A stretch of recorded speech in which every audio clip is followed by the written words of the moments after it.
Good evening, everyone. I'll call this public hearing to order, and I'd ask everyone to please stand for the pledge of allegiance. Now, we're doing, like we're doing the public hearing.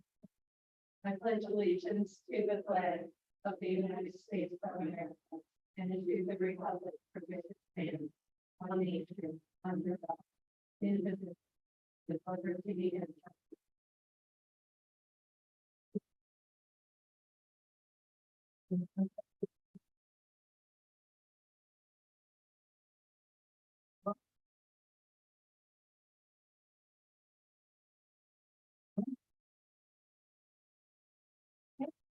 Yeah. Wow. All right. Once again, call this public hearing to order. I'll clerk, please do roll call. Thank you. There.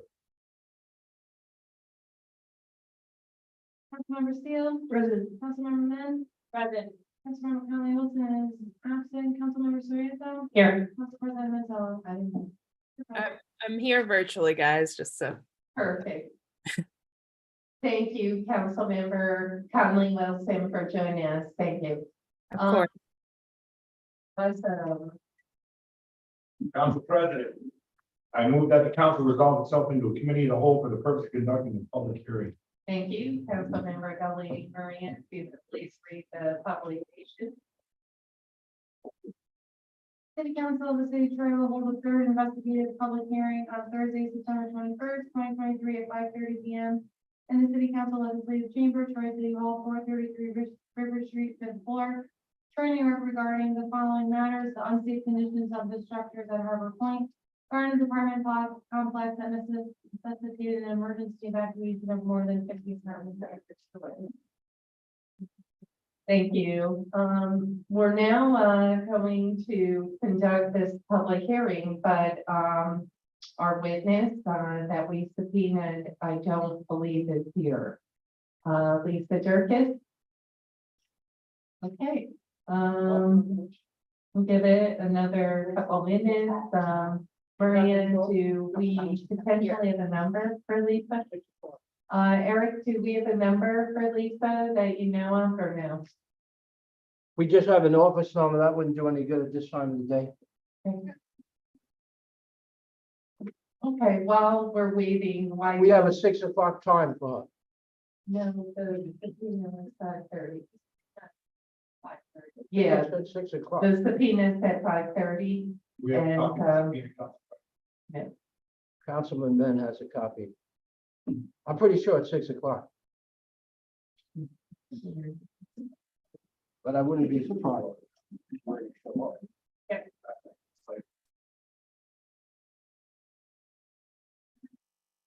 Even up until later this afternoon, the website for the council said the meeting starts at 6.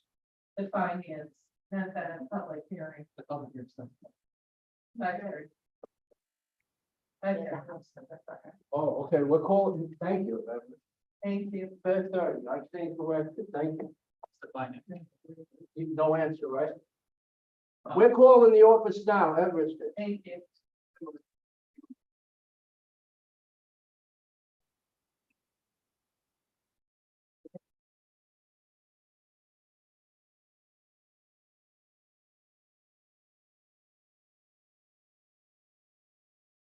It went straight to voicemail. Yep. And Maria Briggs did not forward any motions from Lisa's attorney to try to fight the subpoenas. I know I received nothing.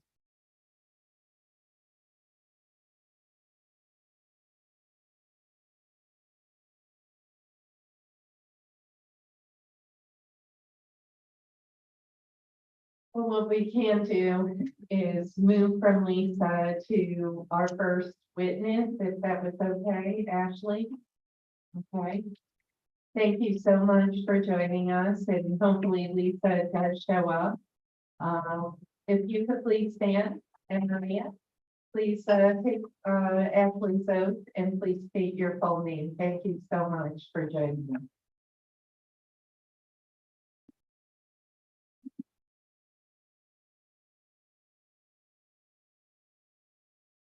Please raise your right hand.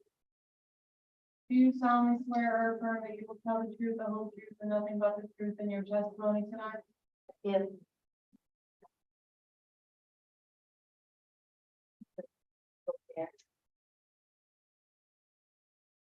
Hi, Ashley. Thank you so much for joining us. And maybe start out your full name and, My name is Ashley Keating and I'm a former resident of Harvard Garden. Me and my husband lived there for about 8 years. And eventually had 2 children, so we lived there now. Lisa, may I ask, you don't have to give us your full address, but where are you living now? We're living a couple blocks away from Sacred Heart.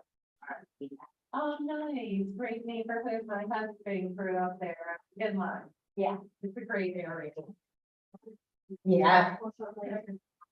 Okay. You know what, Ashley, the subpoena did say 6 p.m., so I have to pull that back, but, we're okay taking your testimony and we'll, Okay. you know, wait for Lisa, who hopefully will show at 6 p.m.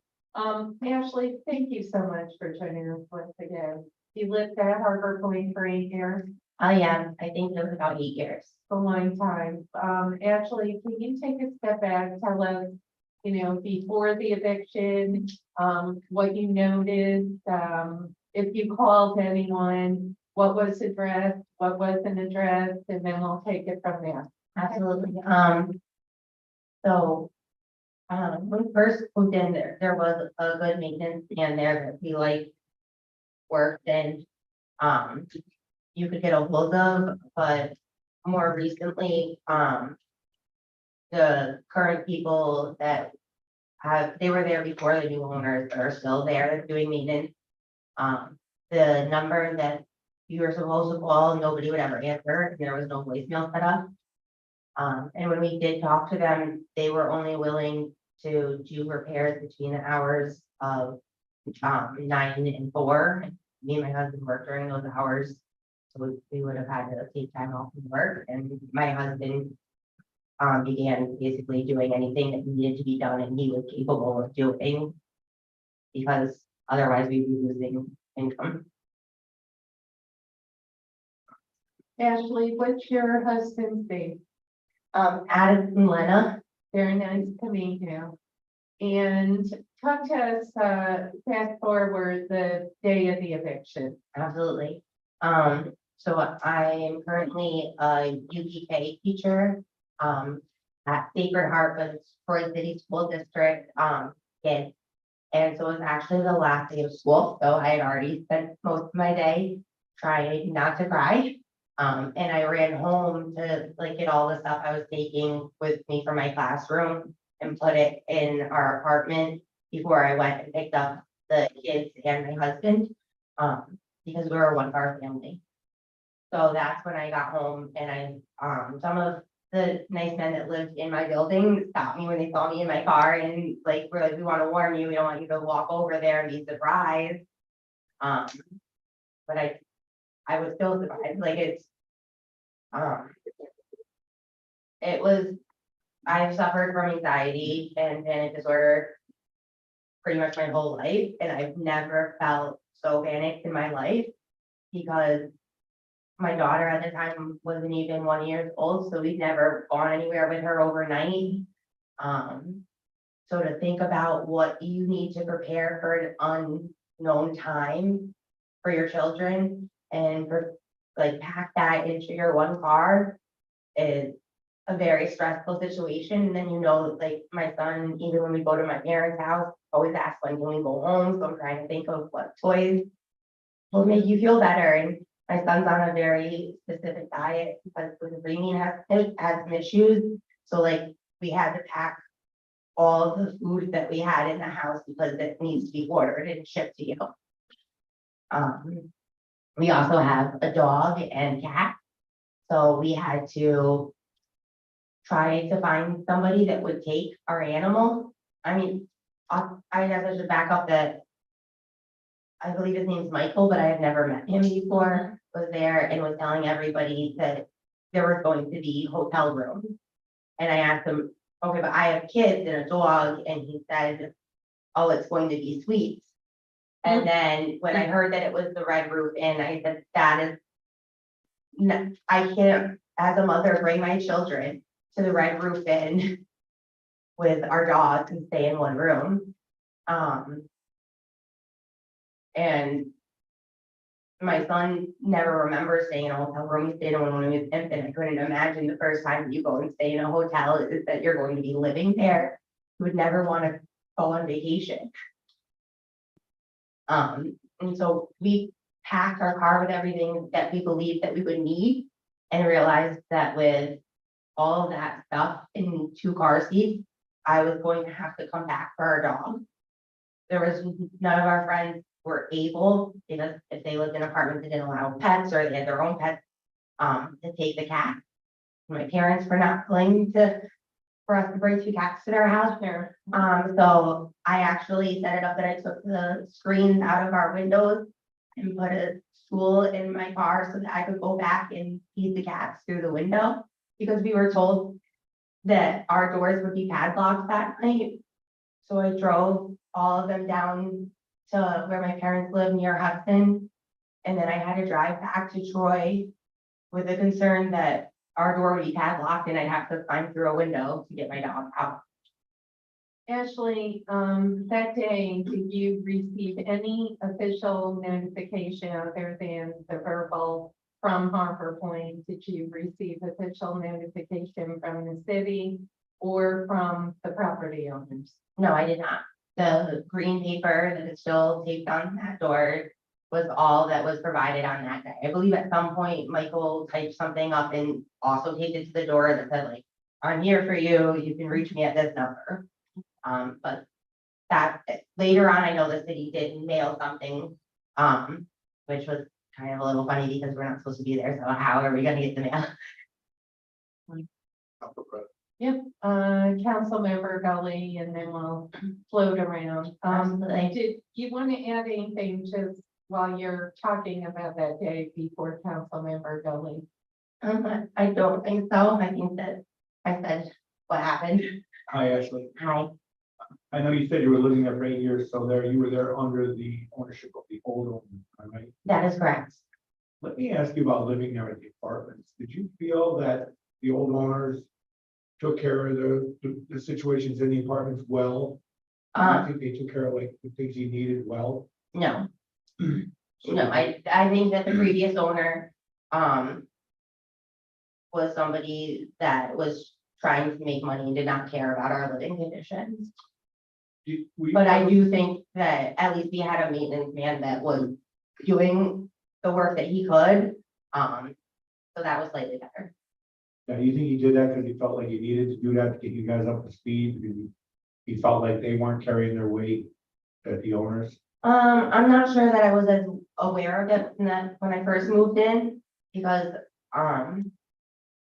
like you don't realize as much as you're walking by, like over 8 years, a lot of things deteriorated. Yeah. So 8 years ago, it wasn't as bad with me and things hadn't been fixed. It wasn't perfect. It wasn't the greatest place, but 8 years is a long time for things. There's a reasonably priced apartment that had deficiencies that you would live with to live in that. Right, I get it. why we chose that apartment and why I think a lot of people originally moved there was because they allow dogs with very few to no restrictions. Yeah. And so as someone with a dog, that was the only option. Exactly.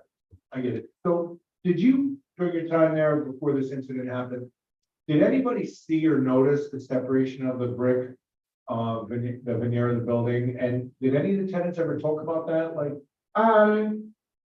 So my father noticed that, while we lived there, we had lived in three different buildings. Because we moved there when we had first started dating pretty much within the first year. And then when we had our son, we moved to a slightly bigger apartment. And then when we had our daughter, we moved to a bigger apartment. So when we had our daughter, that would be like exactly a year before this happened. 13 months before we were told to vacate, we moved so that our front door looked right at that wall that was the most dramatic sag, and my dad noticed it at that time. And, Did your dad have Set any up. comments on it? oh, he said that no one should be living in that building, that wall is gonna come down. And I used to live in that building, I said, well, I don't live in that building anymore, but ironically, that one wasn't vacated, and neither was the previous one, I lived in, just the current one. Alright, so my thought, I just try to get a timeline. Yeah. So you noticed that before the new owners took the building, did you? I did not notice Your dad- it before, it was, After? Or before they owned the new one? it was. I'm trying to remember what the date was of when they gave us the letter that there was a new owner, it was right around the time. I think the new own, yes, it was before, because I remember we moved into the new apartment. And then we got the letter that there was new owners, and I said, well, I'm glad we moved into the new apartment now, because the price is probably gonna go up if there's a new owner, so at least we got this price for a year. Yeah. So it was right before the new owners But at that took time, over, and that wall was that was the wall. dramatically warped. So you would have to assume that maybe the new owners knew they were buying this property with a wall like that. I absolutely, I would think so, I mean, like, it's, to me, at that point, it was pretty obvious, like, if you go into the basement to do your laundry, there's cracks and it's flooding and there's still dirt on the floor, like, it showed that this was not a pristine. Were there indications of Property. mold in the basement and separation of some of the piping that were down there, like we've seen in some of the pictures? Nothing that I noticed, there was definitely mold on, we have kind of the option of using like a storage cubby down there. Yeah. And those have not been cleaned out since I lived, in the time I lived there for 8 years. So there was stuff that had always been in there that you could tell was really old, and that stuff was definitely getting moldy, because it was like couches and stuff like that that was in that cubby that probably someone moved out and left there. And so those storage areas definitely had a moldy smell. I didn't So- notice any in the laundry room, but there was a lot of dirt on the floor from when it would flood when it rained.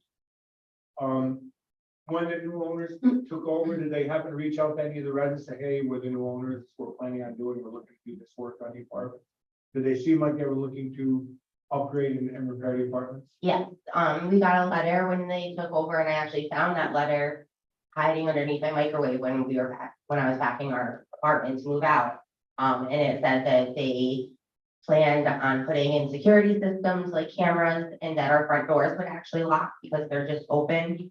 And that there was going to be gym or fitness center opening very soon. That was gonna be the first thing that happened. And that they would be renovating the apartments. They were gonna be doing a bunch of landscaping, and not to worry if like any shrubs were removed, because they would be replaced with new ones. And when they took the property over, did you see them actually physically doing things to improve the property? Not the overall property, I saw them renovating apartments. But no, I did not see anything. They did do gutters, they did the roof and gutters at one point. But like the overall landscaping, they sometimes would hire someone to come in for the day and do like what would be a fall cleanup. But no, like the steps weren't being fixed, like into the buildings, the railings, the sidewalks, the parking lot was deteriorating worse than it was under the old owners.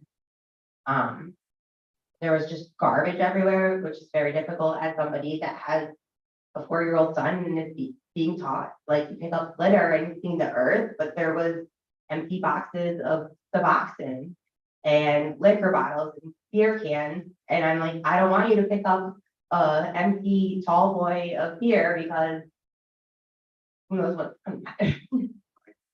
Did they had a maintenance person on staff, right? Yes, So there were 2 men that lived in apartments on the property. And did you notify them of the Suboxone and the beer bottle? Were they ever notified about that? I did not personally notify them, because to me, it was clear that their job was to get apartments ready for new tenants. That's what I think, even under the old owner, that's what they always cared about. If someone moved out, to get that apartment into the condition that they could rent it again. And that I never once saw anybody out picking up garbage. Except for that first person when we moved in 8 years ago. I would see him with a bucket someone picking up garbage. No, I wouldn't see people picking up garbage. The dumps, you know, the trash company would come and empty the dumpster and something fell over. Yeah. It was just always still there. It was actually really gross to go to the dumpster because there would be rotten stuff outside of the dumpsters. How's your new apartment? It's beautiful. Congratulations. Thank you. Thank you for your answers. I appreciate it. Thank you so much, Ashley. I know that Councilmember Mint would like to ask some questions, and then we'll open it up to others. And just for folks who just joined us, this is our third hearing regarding just this horrific incident and situation that occurred at Harbor Point complex with over 40 or 50 families evicted, close to 100 people. You know, legal aid has stated that this is the worst case they've seen in 30 years. You must know, I know your testimony is continuing, but I did want to add, I guess, surprised that somebody, you know, more powerful than the city council is not deep diving into this issue. I am hopeful that the Attorney General continues her investigation, their office continues, and I do hope for a quick closure to their investigation because so many families have moved on. Many folks in the room have, like yourself, have moved to either other places in Troy or outside of Troy. Close to 28, 30 families. This is just a horrific, you know, terrible situation that happened here in Troy. And the city council is committed to continuing to hold the landlords accountable. And once again, we appreciate you joining us tonight. Councilmember Min. We put some paper on the desk and That's also familiar. there's there's one marked exhibit 1. Yes. Is that the letter that you were referencing? The letter of Yes. introduction? Yes. And then you mentioned that you did receive correspondence from the city of Troy sent to your mailbox. Did you were you ever able to get that? Yes, I did. We would go, once we realized that the door was not padlocked, we would go periodically and check the mail. And I mean, as time went on, like, I had to leave my cat there, so we would have to go in and clean and all of that fun stuff.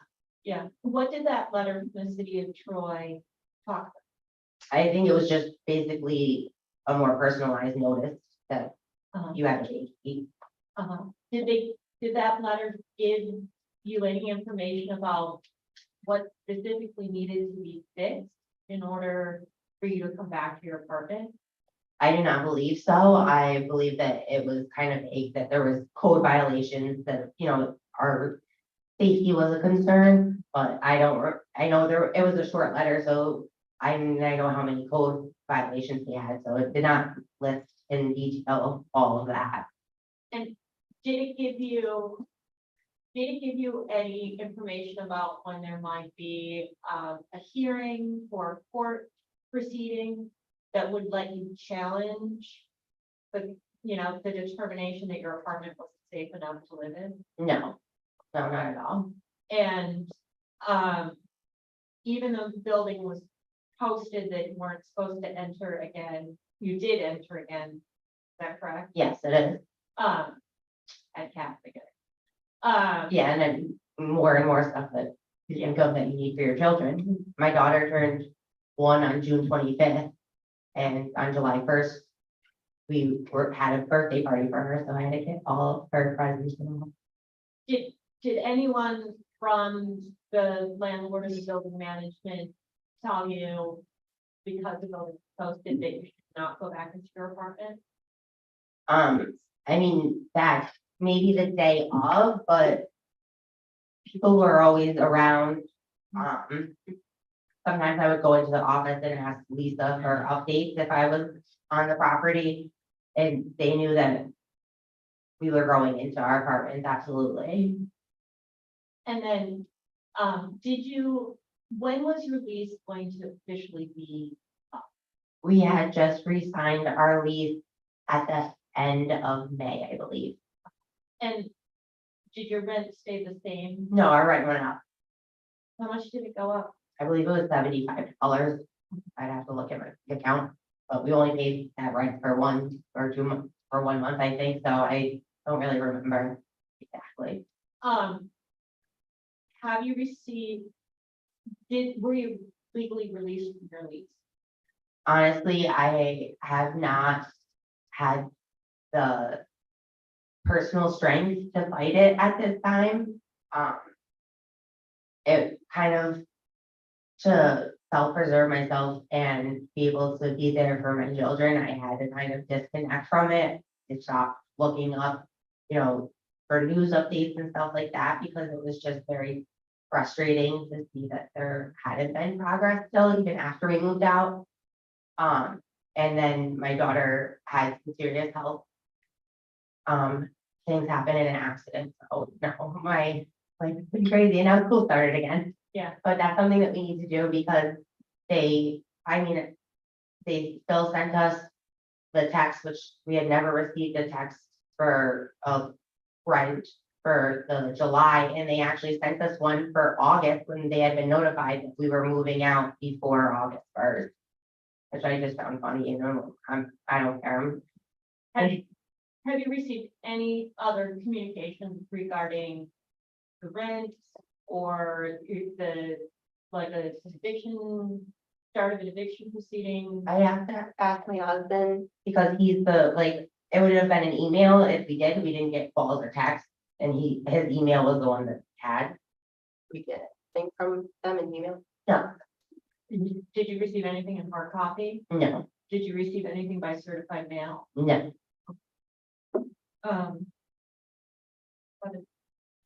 Perfect. Would anyone else like to ask any questions? Do you have questions? Well, sure, Councilmember Soriento, go ahead. So you said that you broke the lease, but did you get any of your security deposit? No, I had been in the office previously talking to Lisa, and she had kind of said that, someone had moved out immediately when this happened. And that now they wanted to get their security deposit back, but that wasn't going to happen because they had broken their lease. So I didn't even mention it at that time because I was in survival mode. So has there been any other communication from the landlord of any updates or any? No, Okay, and now I have a question now, going back to, you mentioned that the only time that, if there were repairs that needed to be made, the only time that maintenance would be available was from 9 to 4. with you, and you had to be present, And and you I had- think I left that part out. You had to be present. They didn't want to go in your apartment anymore without you being there. Now, have you, so have you, asked them, if there's a way that they could make any type of exception, being that you do work during those hours, if they could maybe, if there's, because you claim that, you said that they live there, right? Yeah.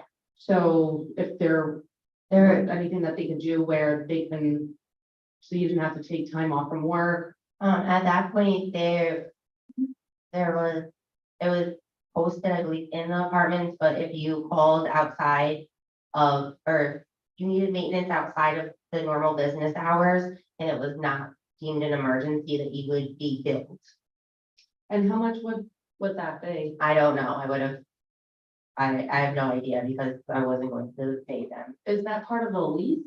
Was that part of the actual? lease? It was not in the lease that I signed, to my knowledge. It was just something that was posted on our door or above our mailboxes, which is a common way that they communicated with residents. Thank you. Yeah. Councilmember, Sam? Thank you. Thanks for being with us tonight, first off. Can you give us some idea of some of the concerns that you had in the apartment? some of the items that your husband had to address because you could not access the maintenance. Yeah, so in the previous apartment that we lived in, we lived on the second floor then, and there was a squirrel infestation in the attic. And we had to kind of close off, like they shoot through our drywall and a squirrel had gotten into our apartment. So we pulled, it was where the oven, gas line went into the wall is what we found out. And so we used some like scrap wood that we had and duct tape essentially to close that off so that no more squirrels would come into our apartment, because that was not fun to get out of our apartment. And then we notified them about it and they came over and said that they would, look at it. I said I kind of did some emergency repairs and they said that it looked like I did a good job with what I put there. So nothing was done to it. Right when we were going to move out of that apartment, the squirrels had actually broken through the ceiling and it was dripping water into my son's bedroom.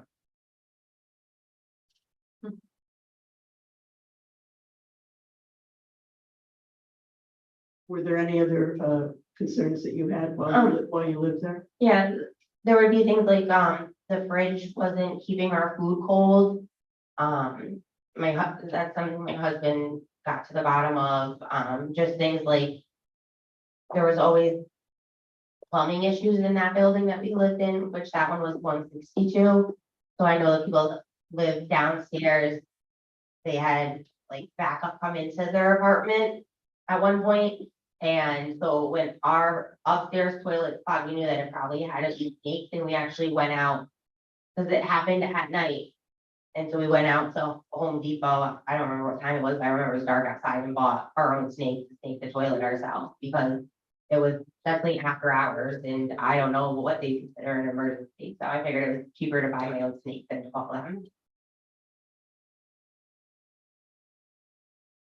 Nothing else specifically. Oh, I mean, there was other problems, but I can't right now think of anything else that my husband repaired. Thank you. President. Thank you so much, Ashley. Council members oriented. Ashley, so with those repairs that you went out and purchased, or your husband went out and purchased, have you gotten reimbursed for any of that? No, it was kind of just an accepted thing that nothing was really done and not to try to, get money out of anybody that ever owned or worked there.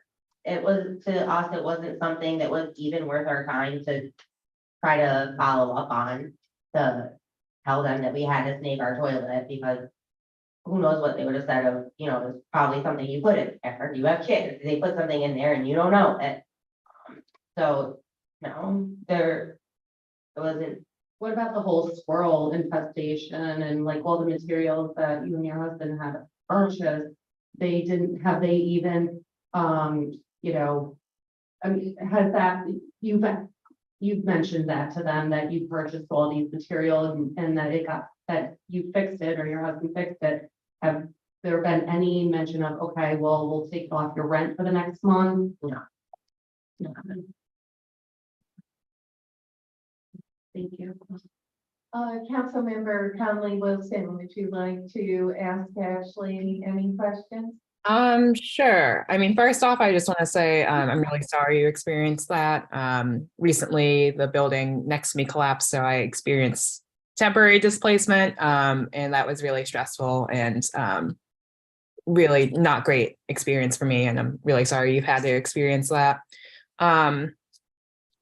So I guess my first question is, so when these issues were coming up, like the squirrel infestation, the leaking in your son's bedroom, the fridge not working, were you able to get in touch? Did you get in touch with the property management folks or anyone that did repairs? No, because every time that we called the maintenance number, there was no answer and there was not the option to leave a voicemail. Gotcha. Did you feel like your apartments, the different buildings that you lived in, did you feel like they were safe and like, decent housing? Or what was your opinion around your feeling of safety and security within those apartments? So I personally wasn't aware of any like structural concerns Mhm. for safety. But I would say that, they still, like, we had concerns about safety for ourselves. While we were living there, my car was actually stolen out of the parking lot and was involved in a police chase in South Troy, and the person that stole it crashed it into a telephone pole. So there was always a concern to keep things locked. My husband's PlayStation 4 went missing from our apartment when in the first apartment that we lived in. And then, there was concerns about just more of the appearance of the buildings and the property. And when we moved into our new apartment, I actually told my mom, I'm not embarrassed to invite my friends, like, or my coworkers over to our apartment. And that I had never set up playdates with my son's friends because I was worried that they would want to come over and I wouldn't want them to think, like, I can't believe that this is where these people live, especially because I am a teacher at Sacred Heart and that's where my son goes. So any of his friends know, like, oh my God, a teacher has to live like this.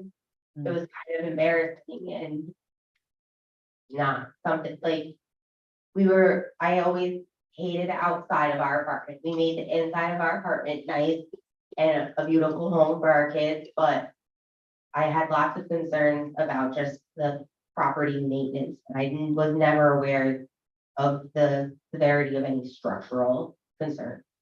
Gotcha. And then one other question, thank you for sharing that. You mentioned that when the new landlords took over, there was a letter that where they laid out all the different improvements that they were going to make and things like that. Is that provided? Did you provide that to the council already? Or could you? The letter or what was said? Yeah, I think I might have misheard it here, but I think you mentioned like there was a letter where the new property owner said they were gonna do like security, the front door lock, all that kind of stuff. Yes, so they said they were going to do those things. I know that cameras were installed, the gutters were put on. A lot of work was done on our doors. Mhm. There was never a functioning lock on any of the doors. Like the door and lock people came and did everything you would think would need to be done except for give us fobs to use it. So that never happened. And then I wouldn't say that I saw an overall improvement in the landscaping or property upkeep.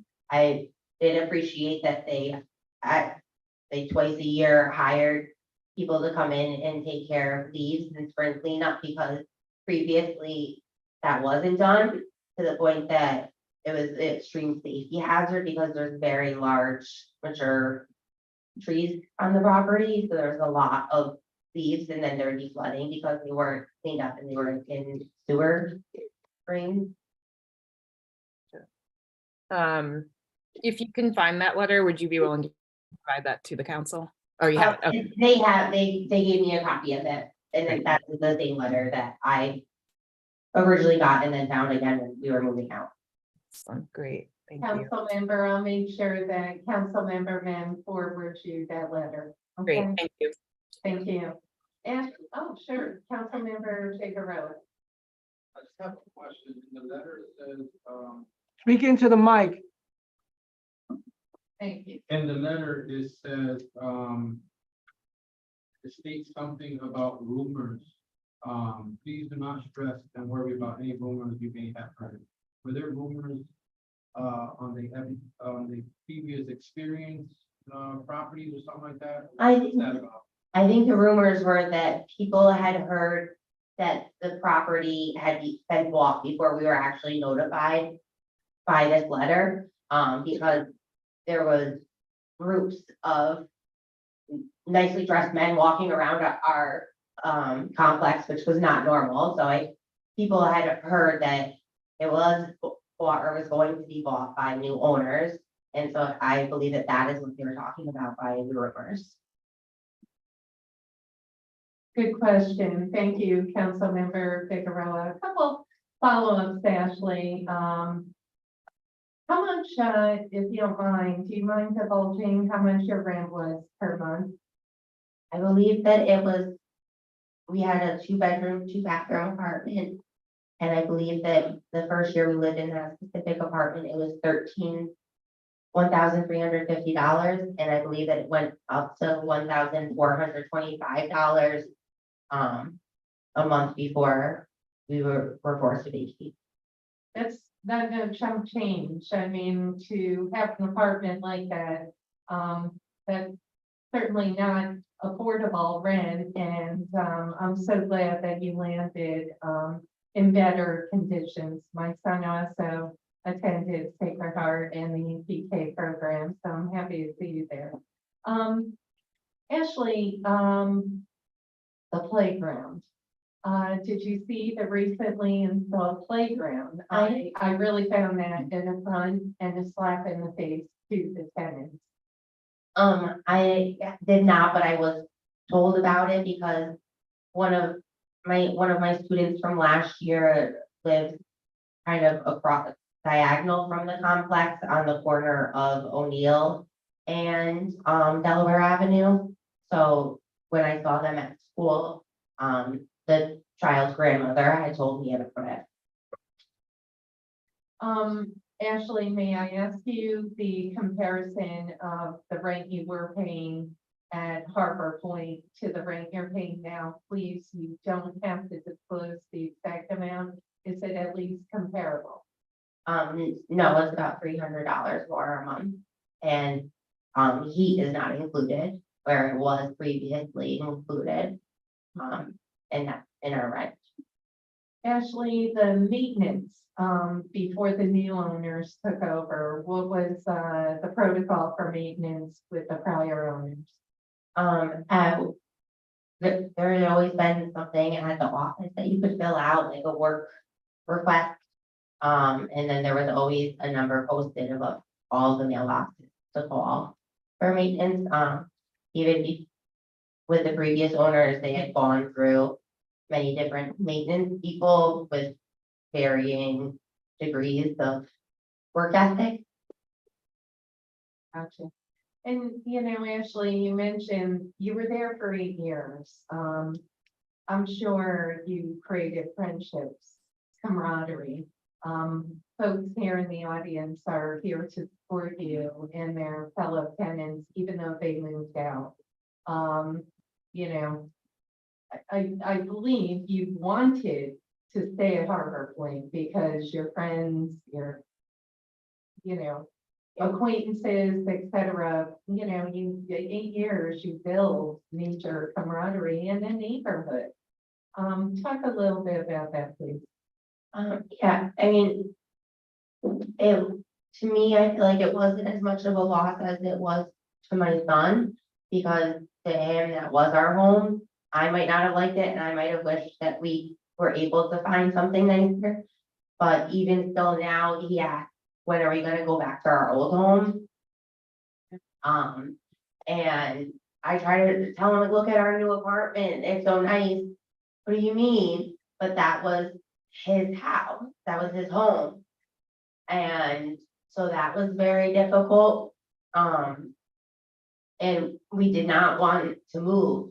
We had no intentions of moving for, probably the first 2 weeks, but after the damage that was done to our apartment on July 4th. Let's talk about that. Because Ashley, very quick, I have received a text on July 4th from Eric. And he alerted me and he called me, we spoke to each other, and he showed me pictures of what was happening on July 4th. I could not believe what I heard. Talk to us about how that, transpired and progressed, and where were you? And did you actually visit the grounds Thank you.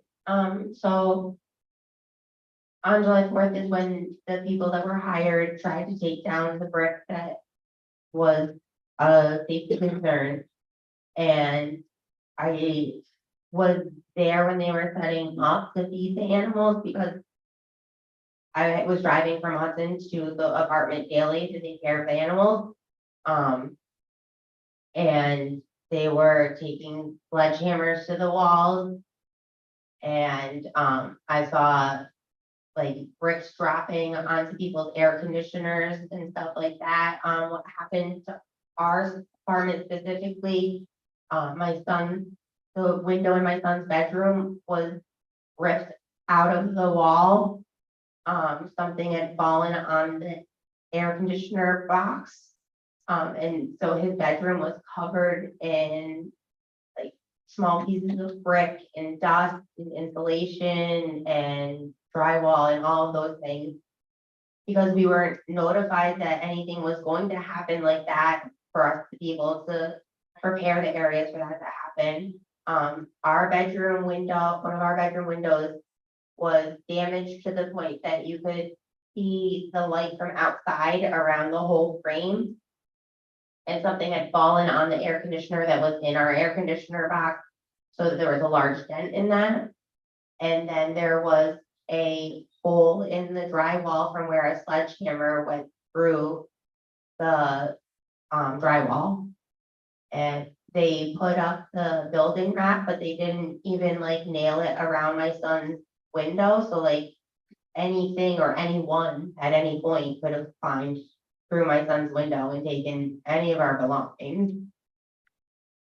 I guess, Ashley, is when Eric alerted me, I contacted both the mayor and the deputy mayor and, alerted them what was going on that day. And, I had heard that the contractors continued, Greg was up there, they turned off the electricity. I guess what really infuriates me is the total disrespect for the tenants. And, while I'm glad that you found better digs, I'm so sorry that you've endured this. And, we have no enforcement powers, but I do believe what we're doing here tonight, and I want to thank my colleagues. What we're doing here is we're getting the truth out and we're going to keep digging, and hopefully the Attorney General will continue investigating and come to a closure soon.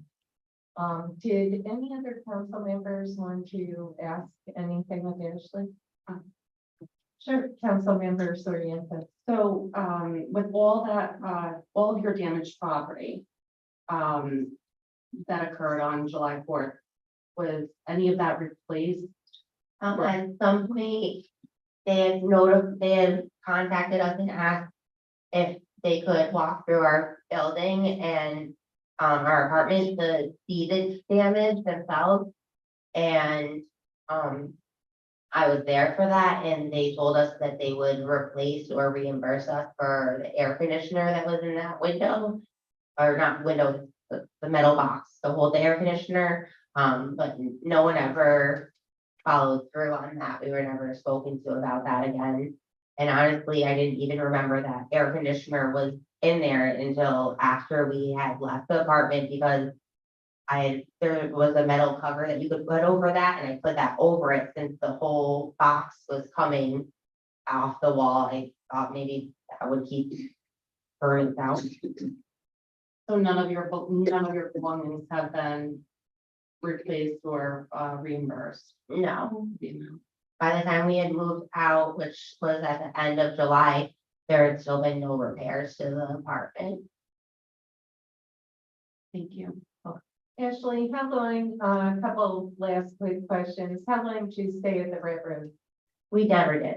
Okay, so. We never Red stayed. Roof. We never went to any of the motels that they were putting people up in. And so we received texts for our July rent. Let's talk about that. So my last question, talk to me if they try to recoup your July rent. No, besides the one text message that we received, we never received anything else about July.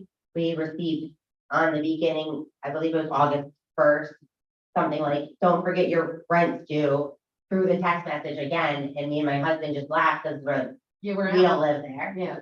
And we were still very busy with unpacking, thinking our.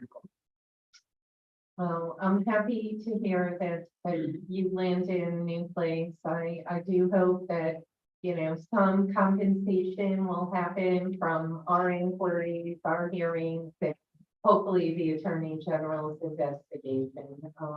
Ashley and your husband, thank you so much for joining us. And, you know, obviously you have good friends who will continue even after Harbor Point. They're here to support you. So thank you. again. Thank you.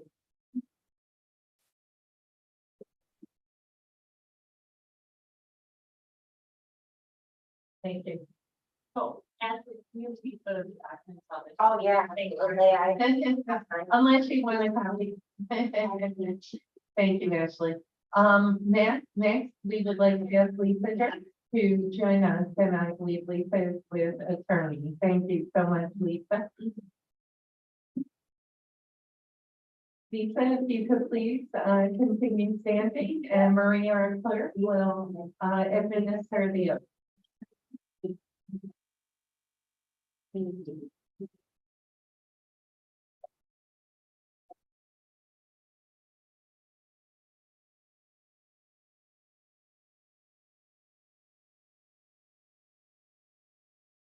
you swear to tell the truth, the whole truth, and nothing but the truth in your testimony today? Thank you. If you could just identify yourself. Yeah, my here, Ben Donato, Stuart Jones, Hacker, working up here with the financial council. Thank you, Benjamin. Thank you. I will now turn it over to Councilmember Soria. Good evening, thank you for coming. Can you please state your name and address for the record or the vicinity of? Where you live? Yeah, you can say the address, your actual personal address on who. Not the first. If you could use the money, please, Lisa. Thank you. Thank you. Oh, I'm sorry, the other one. Thank you. Sorry, you're like a Michael Jackson. You got a glove on? Pardon? You got a glove on? Yeah, right. Michael? We need the sparkles right now. Okay, so the question was, where do I live? I live in the complex. Okay. Is that okay? Yep. And who are you employed by? 182 Delaware LLC. Tough acoustic thing here. What is the name and, well, so as it appears on your W-2 form, what is the name and address of your employer? It's not 182 Delaware LLC. The Harbor Lake Gardens, it's 182 Delaware Avenue. She's asking what the employer's name is on your. I don't know. How long have you worked at Harbor Point Gardens, formerly Riverview Gardens? So both. You've worked 5. 5 years. Yep. So you've worked also with Riverview Gardens. Correct. And what is your current title? Office manager.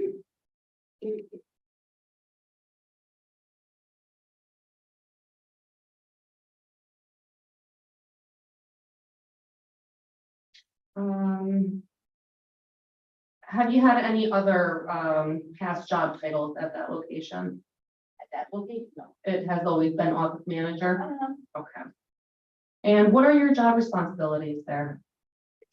Collecting rent, reporting the rent, digging into. Answering tenants' questions and concerns. Putting in service reports, maintenance reports for them if they need to. They can do that on their own online or. Basically, Do you sign leases and lease renewal agreements as an agent for the landlord? no, I sign as an agent for them to the tenant confirming they will pay the rent that they're offering, and then a formal lease renewal is emailed. So you also maintain a list of contact information for them? Yeah, So what types of contact information do you typically maintain? sure, a phone number and an email address and apartment. And you prepare any legal notices or communications to the tenants that start eviction proceedings for non-payment? I can give them a 14-day notice, that says, you know, that an eviction process would proceed if they didn't pay the 15 days, or they call the office, talk to me and arrange it. So are are those legal notices like communicated like through mail, post on the door, text, posted on the door? And so you have received requests for repairs from the tenant? Yeah. Okay, and is it accurate that the only times for maintenance to come is between 9 AM and 4 PM when everybody's at work? I don't know, I know that's maintenance schedule, whether they work with the tenants or not, I don't know. And have you received any type of training in landlord tenant law? No, You haven't received any of that training? No. Okay. That's it for now. Thank you. sure, thanks. President, Perfect. Thank you, Councilmember Soriento, Councilmember Gulley. I have one quick question. Sure. I don't know if you're hearing the other speaker was here, one of the past tenants that lived there, they said that they tried to call the number numerous times without getting anybody to answer. Oh, the maintenance phone, And there was no voicemail okay, available to leave a message. Is we that cleared that, normal? no, Is that not normal? anymore, because we cleared. No, let him finish the question before we started. Go ahead. I can do it. Everyone does that, by the way. So. Yeah. Listen, I don't. Right, it. You're making sure if I can get, Please. we try to get some good value Yes, out of everybody. So do that, sir, again. I just want to know that the past person who spoke on their testimony said that the number they called numerous times, there was no answer. And there was no voicemail where you could leave a message. So therefore, that was a block of communication. Have you seen that? Have you witnessed that within your organization? Apartment complex? yes, on the maintenance phone, I have it. So when the maintenance phone number didn't ring, did they call you? Yes, but in some cases, I don't know if they all did, but I know some, Okay, and then who would you pass the message on to, back to the maintenance guy or to one of the managers? to the maintenance side. I would go direct. Do the maintenance, were they there for a long time? Like they worked for, These guys were here for approximately how long I was. 5 years. so they were pretty old owners that have been working. Yeah. Right. I worked with the old maintenance people for like a year and a half, 2 years. All right, that's good. I have some questions, maybe. No, Okay, Lisa, I'd like to, talk about the day of the shutdown, the evictions. But before that, I know Councilmember Van would like to ask some questions. sure. Hi, Hi. Lisa. To the best of your knowledge, who is the owner of Hudson Point Gardens? Harbor Point Gardens, I'm sorry. Okay, I know one owner is Jay Freeman. I believe another owner is Sam, I don't know. They're the only owners I know. I just pay us with real estate or who owns the company, one of each other, LLC. Testify. Who are the members of the LLCs that own the property? That pay your paycheck. Who are the actual people? Well, members of the LLC don't necessarily pay our paycheck. I understand. If you guys can do the members of the LLC. You know, that I believe it's Jay Friedman. I don't know about Sam, but just let me go. Have you ever received from the landlord or anyone else, an inducement that might cause you to deviate from telling the truth to us today? Has anyone offered you something? No. Okay. No, And what is the average rent for a one-bedroom apartment at Harbor Point Gardens? sure, 11.95 per, $11.95 for one bedroom. correct. And do you live in a one-bedroom at Harbor Point I Gardens? live in a large one bedroom. And, do you pay rent for your I apartment? pay rent. The old owners gave me a deal on the rent, and when the new owners came in, I rent. Do you mind me asking what your current rent is? I prefer not. Sorry. I Is it- prefer others. Yeah, is it more or less than the average rent for a one-bedroom apartment?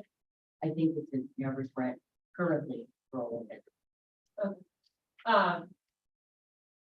And how long have you lived, at Harbor Point Gardens? 5 years. 5 years?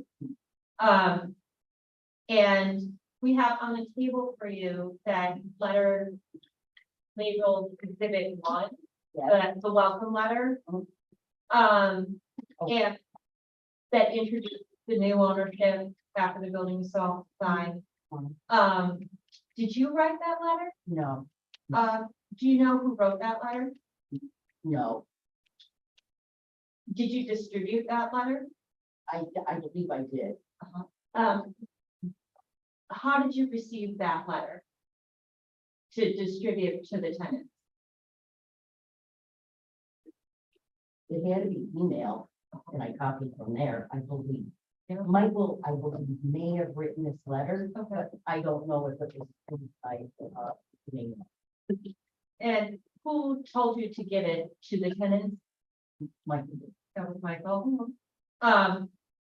And have you ever represented yourself to tenants that you were one of the owners of the property? No,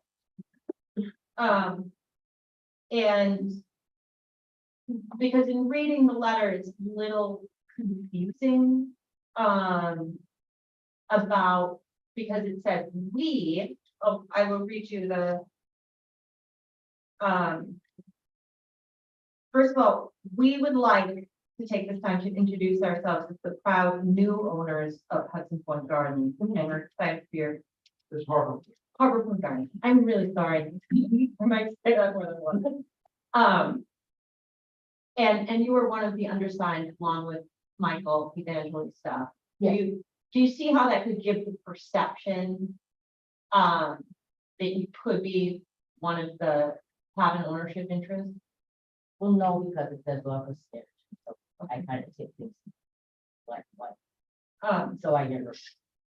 And at the time that you distributed that letter, had you had any contact with anyone from Lexington Property Group? Can you repeat the question?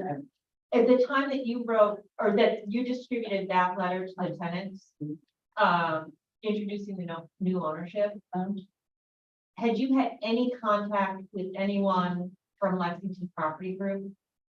Anyone ever supposed to distribute this? No. At the time that that letter was distributed, I don't believe so, no. have you had any contact with anyone from Lexington Property Group since then? Yes, if Jay Friedman works there. Yes. Yes. Do you know if Jay Freeman works there or not? No, I'm, Does Michael Evangelista work? Who does he work for? Which company? I don't know that either. I believe that one of the places he works for, one of the Delaware. The rest I do.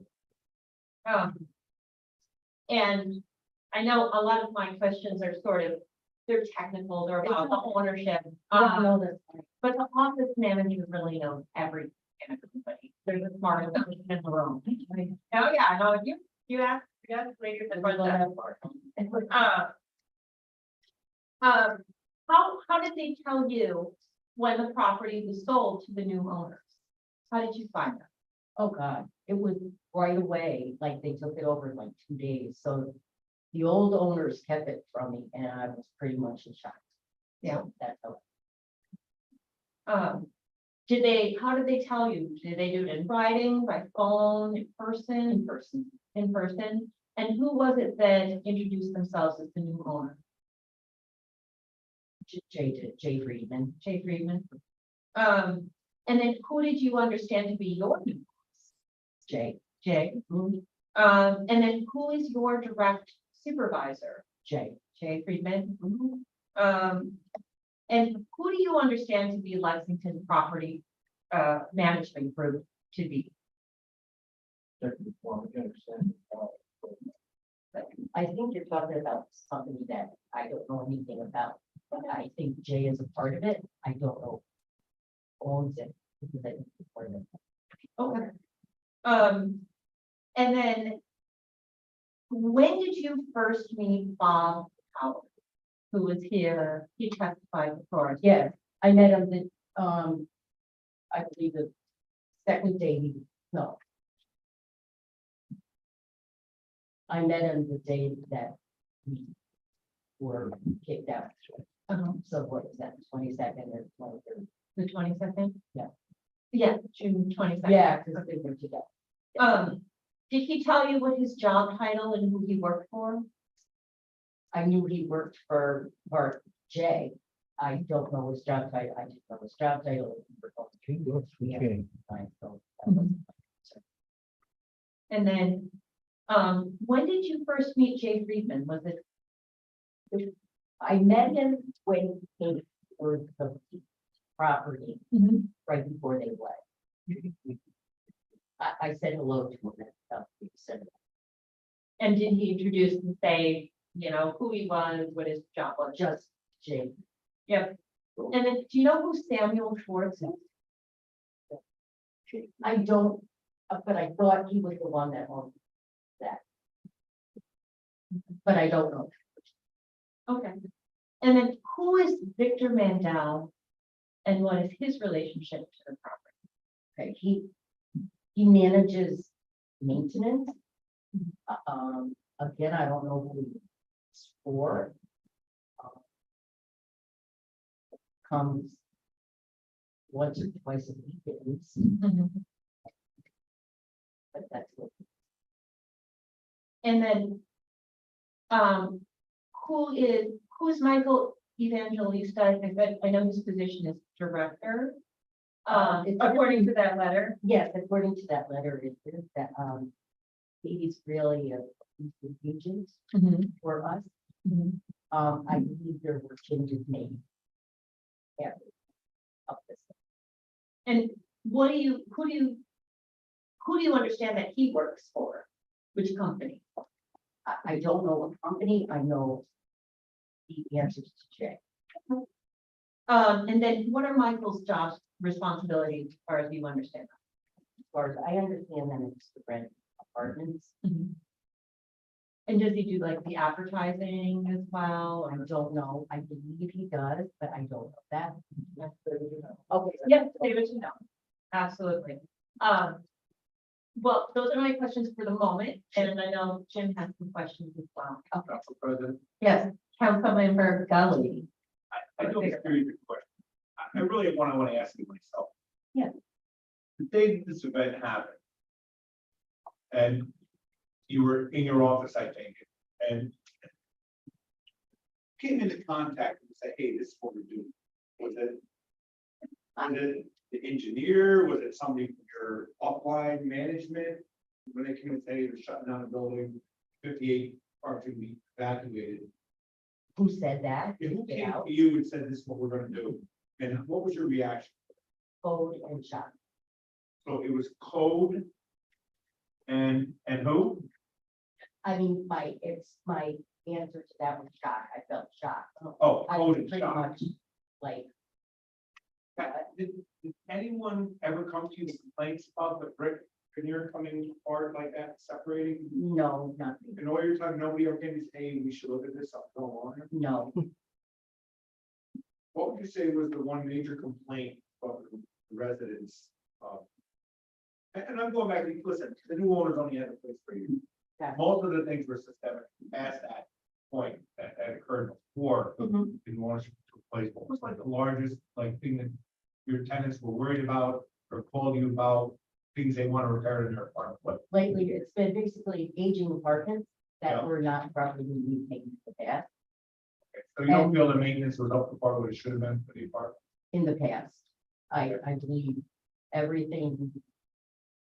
Some of the tenants did not put in requests for service, Yeah. and when we went in, it was like, oh my God. And Yeah. they've been there for years, so, yes, issue. So could I assume that there was not really like a regular inspection of the apartments That's or? correct, So there's nobody really in there looking to see, hey, what? are we- not on a fix this yearly place, basis, make it- unless. Sorry, Listen, I get. I'm from an Italian family, we never get. You're good, because that's where I'm from. Okay. So,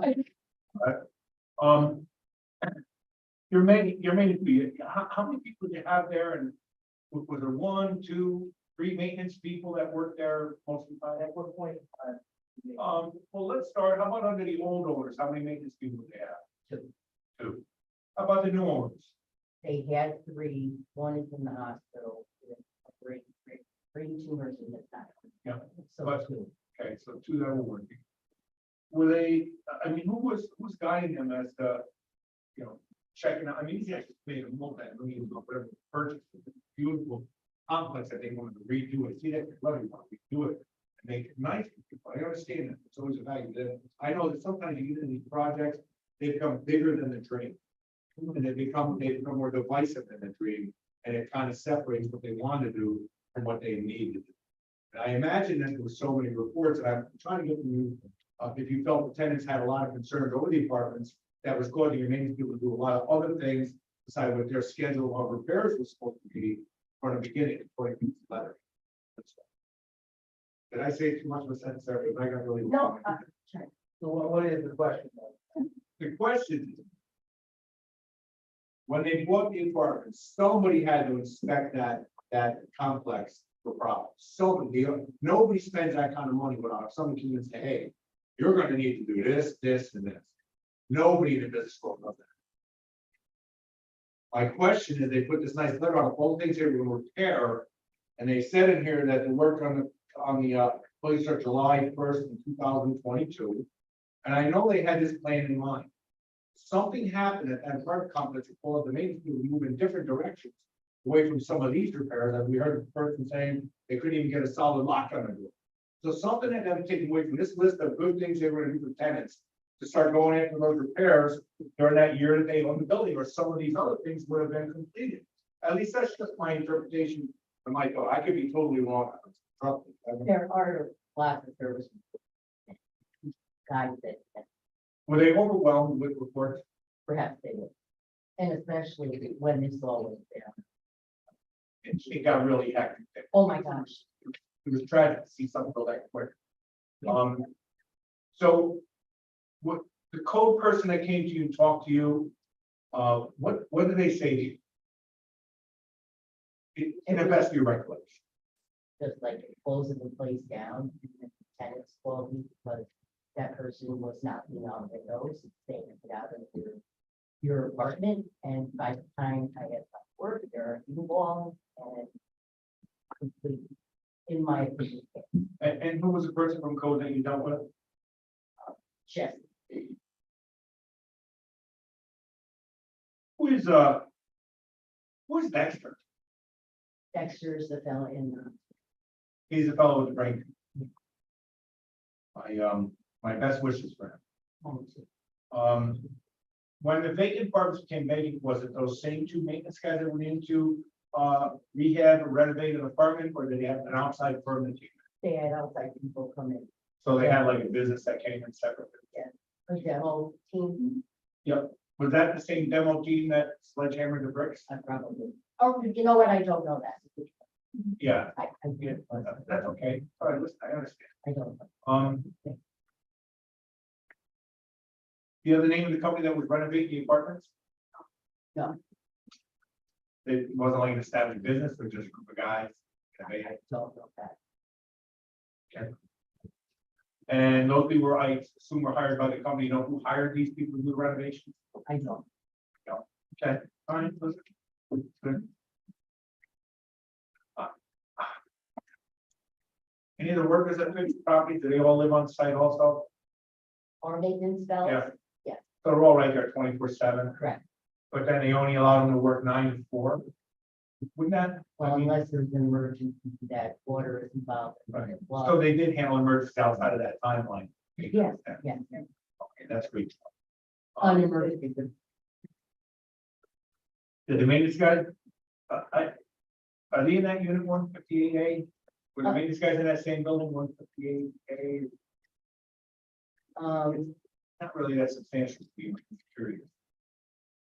One of them's in 156, one of them is on.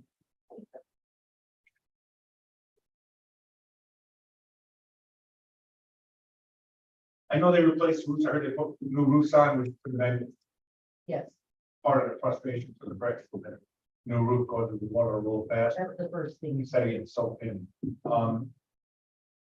When did they do the roof replacement? Do you remember? Was that When they first came here, I think. the new one we're talking? Correct, That was June of 22. correct. So they did the roofs back then. Was that an outside company, also a roofing company, or was that just a group of guys? Was? I don't know. Well, You don't know the name of them by chance? no, As an office manager, would you have some sort of like contact with people who are working in the facility where you're working? no, not in that case, because somebody else hired them and Yeah. somebody else paid them. And Yeah. they didn't end up, Do you know who that was, who hired them and paid them? I do not.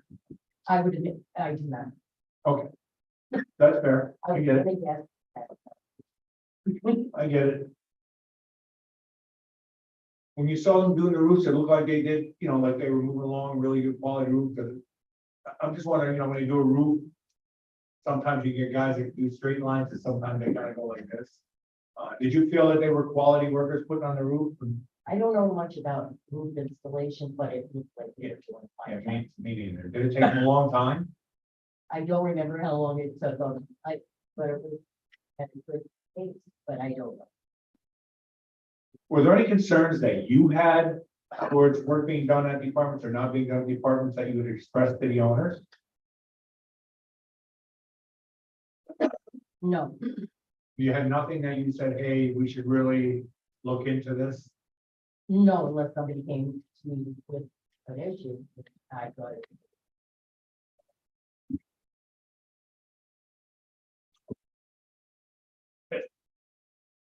As the office manager, did you receive correspondence and information from the city of Troy or code? Do you the one who received all the information In terms of, from any letters or any citations that you received?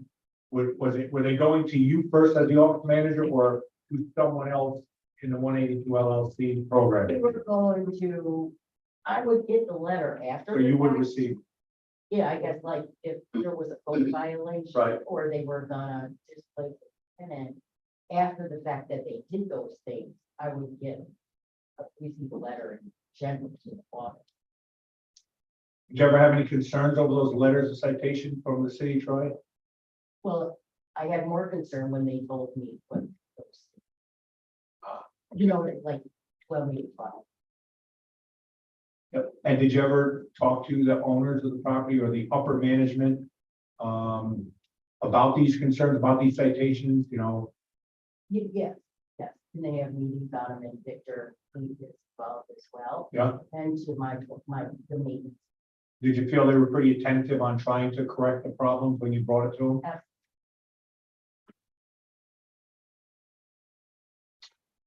I want to thank you for answering the questions tonight. Thank you.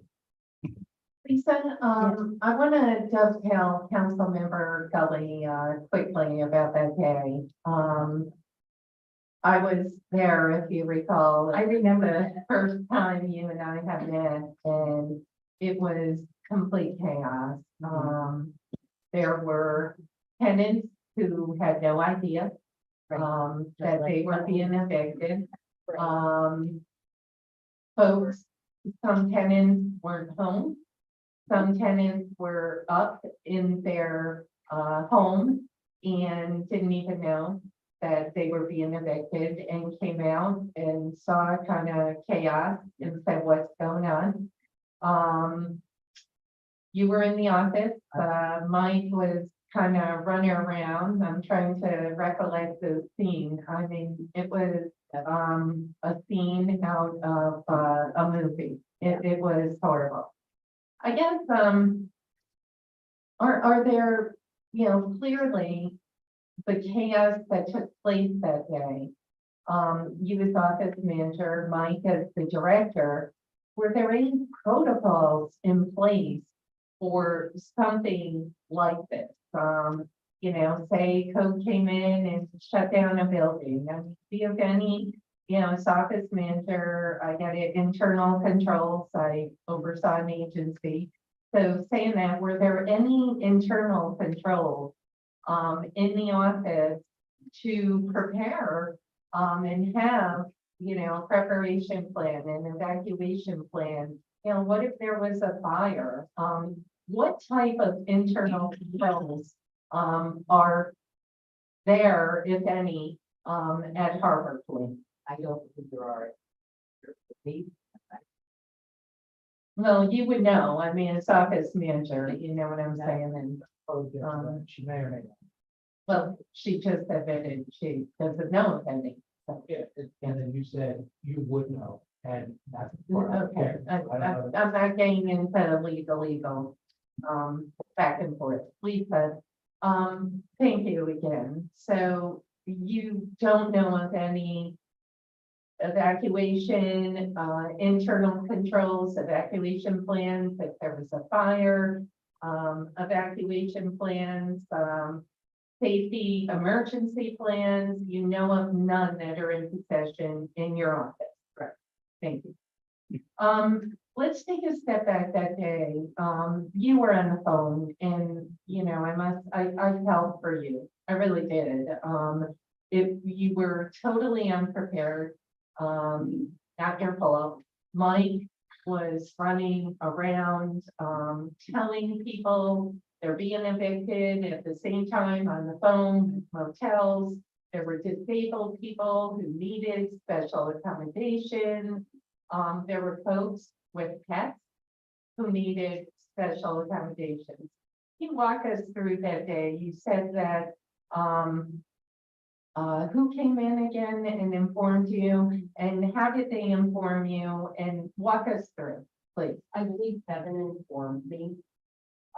Kevin, The maintenance man. okay, The you're maintenance maintenance guy. guy. Okay, And I know Rob came in. And we started pulling the tents. To see, how many beds they would need if they had pets, how many rooms they would need at the hotel. So we book the hotel and get them to the city.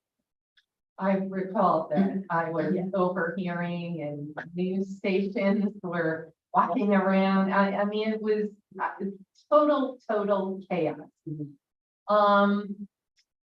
Okay, so saying that, did you ever, who did you contact when you were informed that this eviction was happening? Did you contact anyone, your bosses? I did not directly, I used my, Michael? I Okay, believe. okay. And, do you oversee the EMS, the emergency text message system? There's texts that go out from Harbor Point to tenants. Do you oversee that, or, No, that comes direct from the main one. okay, And I'm a tenant and I don't think I ever got. Oh. What's an EM? I don't even know. a text message service, like, that's all, like a text that you would get, like, folks are getting text, tenants are getting text that their rent's due. Oh, Did a text go out regarding this evacuation and eviction? no, No, because we didn't know them. but when you were informed, did a No. text go out after? No, I just. Okay, so how, how were people notified other than banging on doors? I do recall I recall Mike had some phone numbers, some not phone numbers. How did you contact the people that weren't there and were working or not present? We have a system in one of the program. And emails. So were you the one that contacted these folks personally? Yeah. Okay, what did you tell them, Lisa? Told them. Told it about, we didn't know this was gonna happen, apologize. And I said, I was so worried about. Okay. Lisa, who provided, if they did, transportation for the tenants to the motel? But they, I don't know. I thought it was right themselves, but it's some. That I would have said that. Lisa, was there any protocol for tenants to get their possessions? What was told to tenants? I told tenants they could go back in their apartment anytime they want. Okay, what was the time frame of that? Was it, we gotta go back now, or Whenever they ask. what about Ashley mentioned her unit was going to be padlocked? Were you the one to inform her that? Who informed Ashley? Yeah, they asked that. You did not, okay. How about, the food? Were you working with Mike? I know Mike ran out, he got, some noodles, some, That chips. was not working. Okay, so you had nothing to do with the food for the tenant? Okay. Let's see, okay, all right, Lisa, looking back now, was your apartment one of the apartments affected? No, thank God. Okay, so you're still living there on. Can you get to the mic, please, the witness? I've just been told the people in the back can't hear. Okay, Please use the microphone. thank you. We have a right to open meeting. Keep it, Please, we're on please, TV. please. It's all good. Lisa, sorry. Let's get back, it's all good.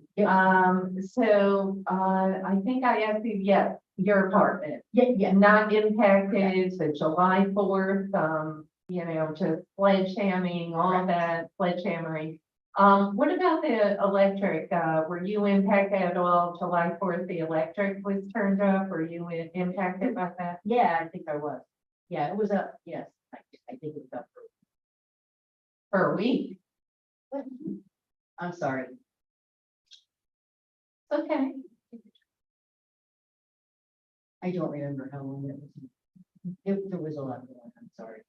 Okay. Okay. And just, to go back that day, one more time, like I said, I truly believe it was unprepared, chaotic. I think he would agree with me. Yeah. And it's okay. I asked the question. Lisa, do you agree that it was chaotic? There was no plan, and that day of the eviction, it was pure chaos. Thank you, thank you. Lisa, I know it was stressful that day. It probably has been a bit stressful since. Talk to me real quick. I'm hearing close to 28 families have left Harbor Point. Do you have a number on how many have left? Do you have an approximate? I mean, No, you probably have a good feel as office manager now. no, Lisa, do you collect the rent checks for So you collect all the rent checks and folks come and pay, give you a check personally, et cetera.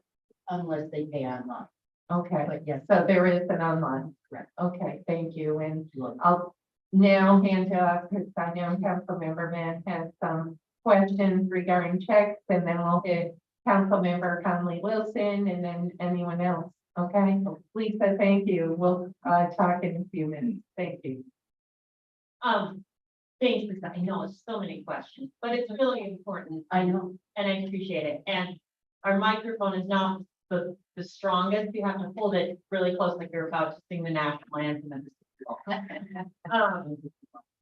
And, you know, Maria, would you be able to put, exhibit 3, on the screen? So, you know, just sort of circling back to what brought us up to the June 22nd emergency shutdown. You mentioned that when letters from the city of Troy came through the office, you did eventually get a chance to see them. Yeah, correct? I believe so, yeah. And have you ever read any, have you ever received any of those letters that outlined violations of code enforcement violations, letters from the code enforcement office?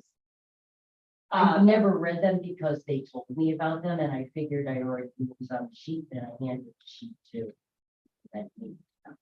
Who did you send it, who did you pass it off to? To Victor. To Victor Mandel? Yes, Are you aware though that there are code violations throughout the property? So, what's your legal, Has she inspected it? Is she qualified? Does she know the building code? are you, okay, Frank? The letters that you received from code enforcement, did you understand that those letters were outlining that there were problems with the building that needed to be resolved? I understood, Janet. And then are there any broken floor tiles like outside of your office? Yes, Have you ever noticed any fumes or bad smells or gases from the basement? Where in the building where your office is located? Mold smells, gas I smells. smell mold smells, I don't smell it. And when did you first notice, by being on the property and by being a tenant as well, when did you first notice that the exterior walls were bowing and sagging and pulling away from being, I did not, you never noticed after No. living on the property for 5 years that the no, I never did, and I think I answered that question. Never noticed that. did you ever notice that the windows were separated from the walls? I didn't know. I notice now that the demolition was done in damage, now there is separation from the window frame, and I believe Ashley mentioned.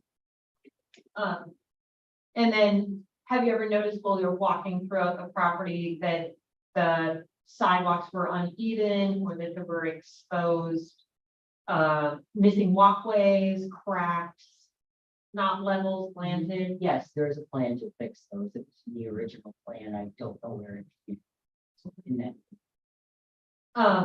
And then I know in the exhibit 1 that the welcome letter that was, it said, for every tree we cut down or trim, a new tree will be planted. Have they ever planted new trees?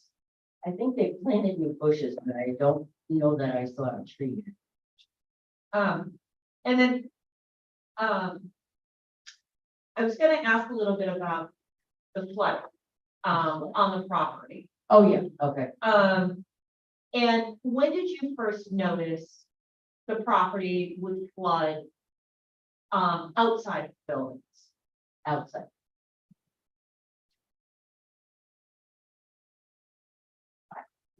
I personally never did, other than one day when there were people out near a grate who were going to be inspected. And there was a big water gathering. And so we called the company to get rid of it. And Maria, would you be able to please put up exhibit 2, which is, some of the images in the video Mhm. of how the water acts on the property and did you ever notice any water in the building that you lived in or where your office was in the basement coming in I have clean water in the basement. and Rain. when it rains? So this is a video of flooding. Is this, I don't know, is that typical on It the is property? with a hard rain right now. And what is that water covering? Is that just lawn? Are there sidewalks there? Honestly, I don't think that. I don't know what that is. It, I think it looks like there's a sidewalk.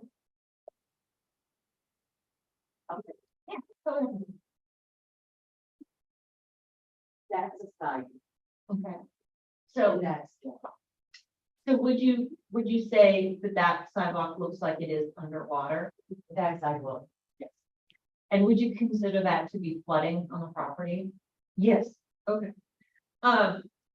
Now, I know earlier you said, now, do you write and sign the leases with tenants? the leases, no, No. Do you ever read the leases? there are 42 pages and I started to, and then Did you read your lease? I signed, 3 pages. You did, you read your lease and you The just, original lease that, which was the previous owner? correct, And have you signed a new lease with the current owners? lease renewal, yes, I have. You have. Aye. And when you did sign that, what was the rent amount that they renewed you at? That's what I prefer not to answer that. I'm gonna actually say you. Sure. I have all these tenants, I understand. I don't think that's fair. Wondering what that has to do with Thursday City, what does that have to do with it? I wanna understand, you know, how different people would live on the property, how quickly their rents increase, or if they, I'm not your typical, I have as bad, I should say, I am now. well, and I So I understand, don't because that side as it should. I understand that sometimes a rent discount can be counted as part of a compensation package, Mhm. and that's part of the reason that I asked that question. I'm just struggling with, like, the boundary line here. What I think is appropriate. I don't know what that has to do with code violations that happen. Anything that happened in summer, it's an embarrassing thing to witness. And so I think she'd be unfair territory not answering that question. All right, I will. I understand where you're coming from. So in the lease that you signed, so one of the things that's required, The renewal. the renewal, Okay, one of the things when a property does flood, or has a history of flooding that is required under real property law, is that the landlord has to disclose in the lease the prior flood history and disclose that flood insurance is available through FEMA. Was that included in your lease renewal that you signed? I don't, You don't recall. no, Have any of the tenants complained about the lack of information regarding flooding and those legal rights and obligations in their lease to you? You understand the question? yeah. I'm trying to think, I don't recall getting those questions from the tenants. If there was a question, I would find. Okay, that was accurate. And then in part of your duties as an office manager, were you responsible for paying invoices to contractors or for any services provided to maintain the property or No, day-to-day operations like that? no, I'm not in charge of that. Okay. I know Councilmember Soriento had some questions regarding tenant's property, which has come up. Lisa, very quickly, before we hit Councilmember Soriento, then Councilmember Conley Wilson, and then Councilmember Figueroa and Field. Lavella, they were the engineers who came on site to do the inspection on behalf of the city. Okay, Did you know they were on site that day, I'm sorry, Cornella, what day? the day of the shutdown? No, June 22nd, the day of the chaos and horrific. And so you were unaware that Lavella was on the property conducting code inspections on behalf of the city? I was not aware. Okay. All right, thank you. Councilmember Soriento. Lisa, who is authorized to have vehicles towed at Harbor Point?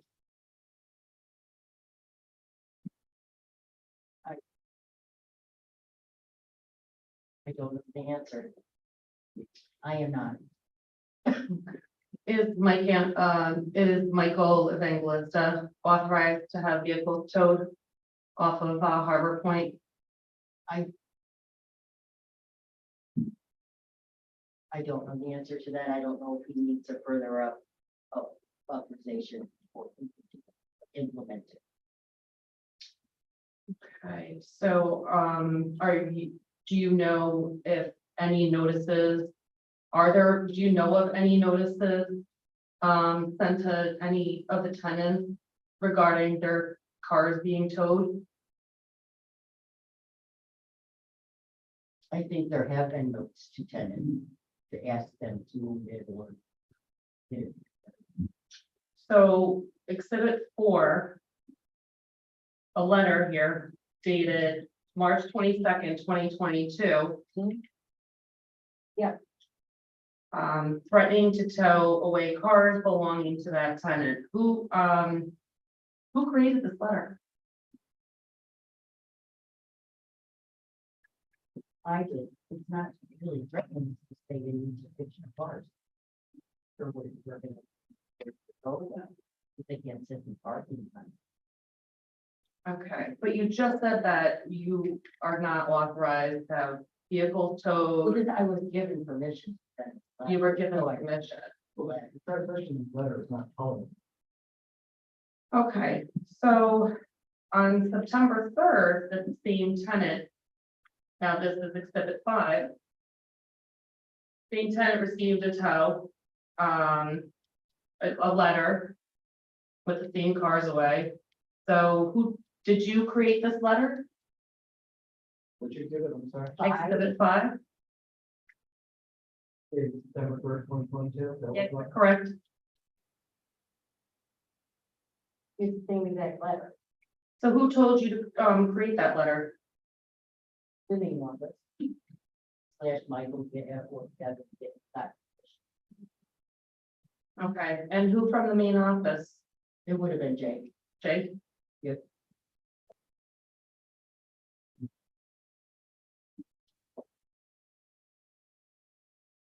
How would Jay have known about this? I mean, is Jay Friedman there regularly? At the premises? Can you define regularly? I mean, not than once a week. Once a week? Yes. Okay. So. He's the one that told you to write these letters? Or Michael? Okay. Now, the letters allege the cars had flat tires and were unregistered in between the time the first letter was sent and the time the second letter was sent. Showing, current registration documents for his vehicles denied. They had flat tires. It represented that one of the cars mentioned in your 2 letters was not his. So why did you send the second identical letter with the new date? I just copied the letter. I didn't know one was not it.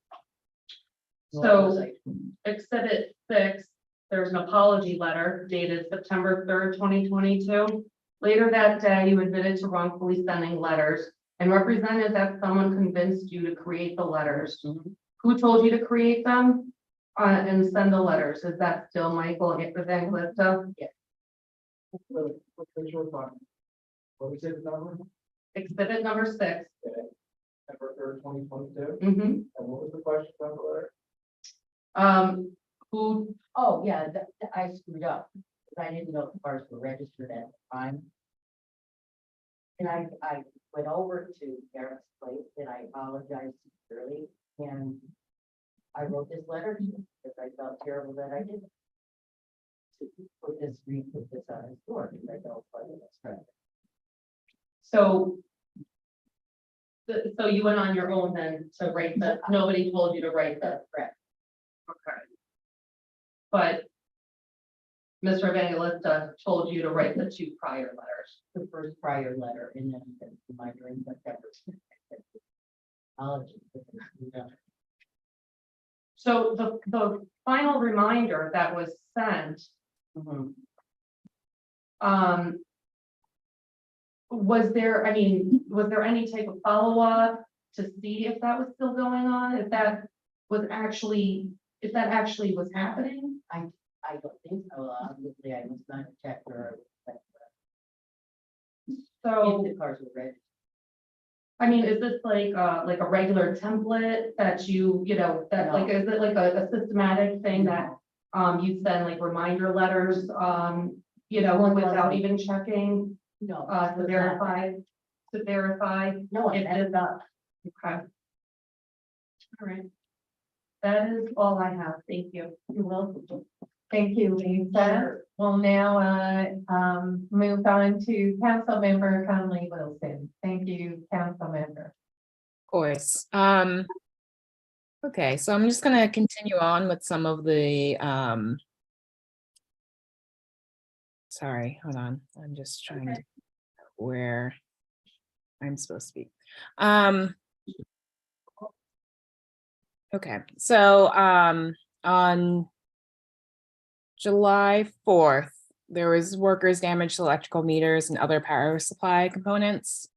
Out to multiple buildings. When did you find out about that? Yeah, and sorry, can you just speak into the microphone? It's really July 4th when it happened, I believe. when it happened. Okay. So on July 4th when it happens. Did you tell displaced tenants that they could return to retrieve their food from their fridge when the power was out? Yes, Who told you to tell the tenants to do that? nobody had to tell me, I just wanted them to get the food out of the freezer. Gotcha. Okay. All the apartments that tenants you told to return to had placards on them, right? I'm so sorry, placards? Like the signs, the like either the green sign saying you can't enter the building until the city determines otherwise. Code put Yeah, this I don't on. think that's what you said, but go ahead. I don't really understand the question, because code puts those letters on the buildings, I can't touch them. Yes, but I'm just confirming that those apartments had those signs posted. The ones without power. You're talking about, is that true? Okay. 'Cause I'm aware. If you're asking, if they had condemnation notices on the doors, and you're asking. Yeah, did they have the notices on the doors that the tenants went into to collect their food? I believe so, yes. Okay. Do you realize that's encouraging them to break the law? No, I did not, to save their food. And that was what Are those placards, are those signs still there on individual apartments? I believe they're on 5 apartments 5 apartments. today. Do you know who removed those? Code, so because they all were approved to come back and code. Do you know who from code specifically? I know Jesse was there and there were others.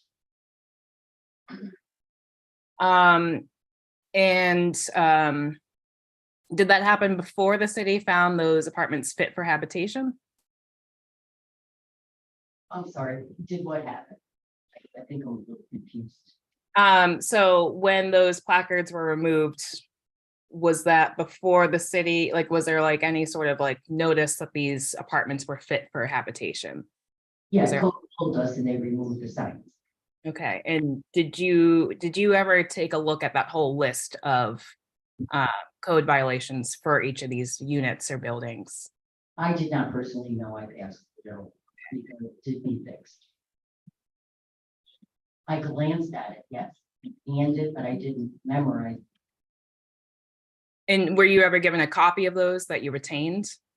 I retained them, I retained them in writing, but not in.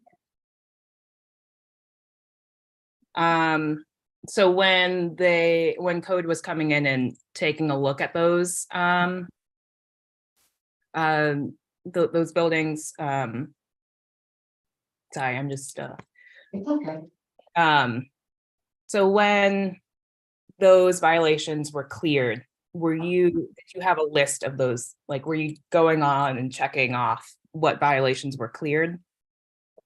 Well- Moshe did that, and when it was all done, Moshe came back to me, and these are to come back. Okay, and did any tenants, when they returned to their apartments, did they complain about or have any issues that were prior addressed? Or, sorry, the violations that were there prior, did any tenants come back and say, hey, this issue wasn't actually addressed? Not in the code violations, no. Were there other concerns that tenants brought up when they returned to their apartments? Yes, the refrigerators. Some had flies in them, and we disinfected those that were replaced, and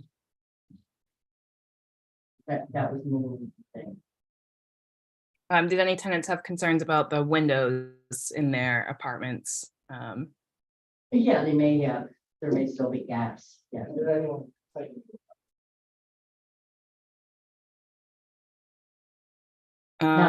Leave a prior to that, yes. Sorry, can you repeat that? Not recently about the cracks in the window, but prior to that, yes.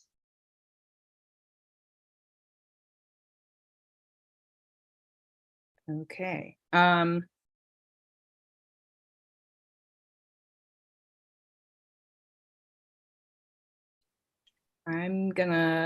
have more questions, but I'll leave it at there for now. Okay. Thank you. Thank you, Councilmember Conley Wilson. Councilmember Picarillo Steele, which is perfect. Councilmember Picarillo. Have you ever received like complaints regarding too much or maybe not enough heat in those apartments? Yes, you can't please everybody. Yes, up too much and too less, and some people are cold and some people are hot, and we try to accommodate everybody in that difficult. And another question, were you told by Victor Mendel, Kevin, or anyone else that the boilers on the property did not function? Property, The what of the property? the boilers. Were you told by Victor, Kevin, or anyone else? Councilmember, Yes, you don't mind, sorry. Were you told by Victor, Kevin, or anyone else that the boilers on the property were not working properly? If I was, it was to call Christopher Brothers to fix them.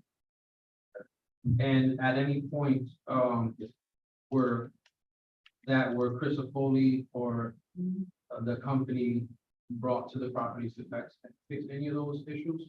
We have had the food fixed, yes. They were just here inspecting them just recently. Within the last month. Just to track back, you said that, you had called tenants to make arrangements for a hotel and lodging and so forth. Yes, Who gave you authorization to tell the tenants that they were getting hotel accommodations? And were those arrangements made by yourself? Jay gave the okay for that, and Rob made the arrangements with the hotel. And the last question, who was the person that gave you the information about the vehicles being towed? Because you stated that you didn't have that exact information in regards to whether the vehicle was inspected or not. Did you physically inspect those vehicles? No, I did not, that's what I, right, that's not, Who was that information given to you from? Who gave you that information? Michael told me to send the letters, but part of the bill on there.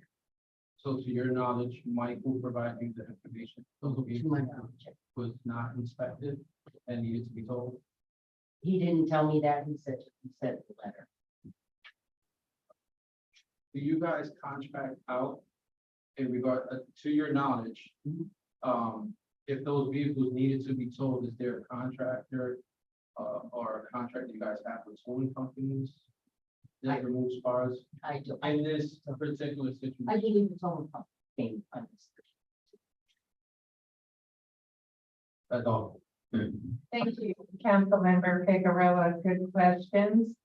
Councilmember Seal. Thank you. And again, thank you for being with us tonight. Did any tenants tell you that they did not want anyone to enter their apartments? Yes, And how did you respond to that? I told them we wouldn't, and I lied one time so that the person could come back to the apartments. So we could- I'm sorry, could you repeat that, please? Yeah, sure. It's again, the mic is And problematic. Yeah. Can you repeat the question so I can correctly answer it? Sure. I asked if you had let anyone go into the apartments. I would say I'm not, Okay, well, I originally asked you, did any tenants tell you that they did not want anyone to enter their apartment if they were not present? correct. Yes, they did. And I then asked, how did you respond? Okay. Well, at first it was good, and then I was bad, and I allowed maintenance into a person's apartment who told me not to, so that they could do repair work so the tenant could get home sooner than later. Okay, thank you. You're welcome. Did you let anyone go into the apartments of tenants? Other than that instance, who told you that they did not want anyone to enter their apartments? No. To your knowledge, that was the only occasion? That's correct. Did any tenants come to you and tell you that they knew someone had entered their apartment without permission? Yes, the same person that I went, And that was the only instance that someone came to you and yes, said, because I always told the tenant, and if they're not gonna be there, they give me permission to enter without them, or they come home and leave that. okay, Mhm. let me see.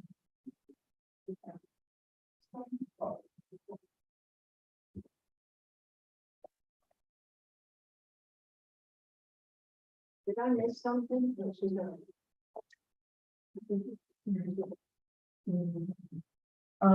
Okay, on July 4th, when demolition occurred and the electrical damage.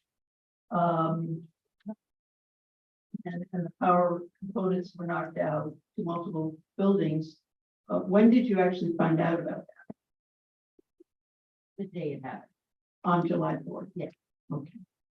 And did you tell displaced tenants they could return even though they were not supposed to retrieve food and other items from their apartments? Yes, I think we are. Yep. Okay.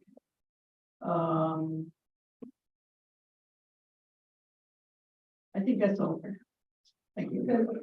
Yes, Councilmember Figueroa. When you mentioned earlier about any heating problems, Oh, the boiler. Sorry, Yeah, Councilmember. with the boiler, Okay. sorry, with the boiler, did at any time? Yeah, did at any time Dave reported back to you that there was anything wrong? If there was, they fixed it, and they told me what was wrong and sent a bill. Did they ever mention any water in the basement or any disconnected heating lines? Not to me, they probably did too. If that was the case, they would have told Kevin and maintenance so that they could fix that situation. Thank you. You're welcome. Thank you, council member. Good questions, council member Steele.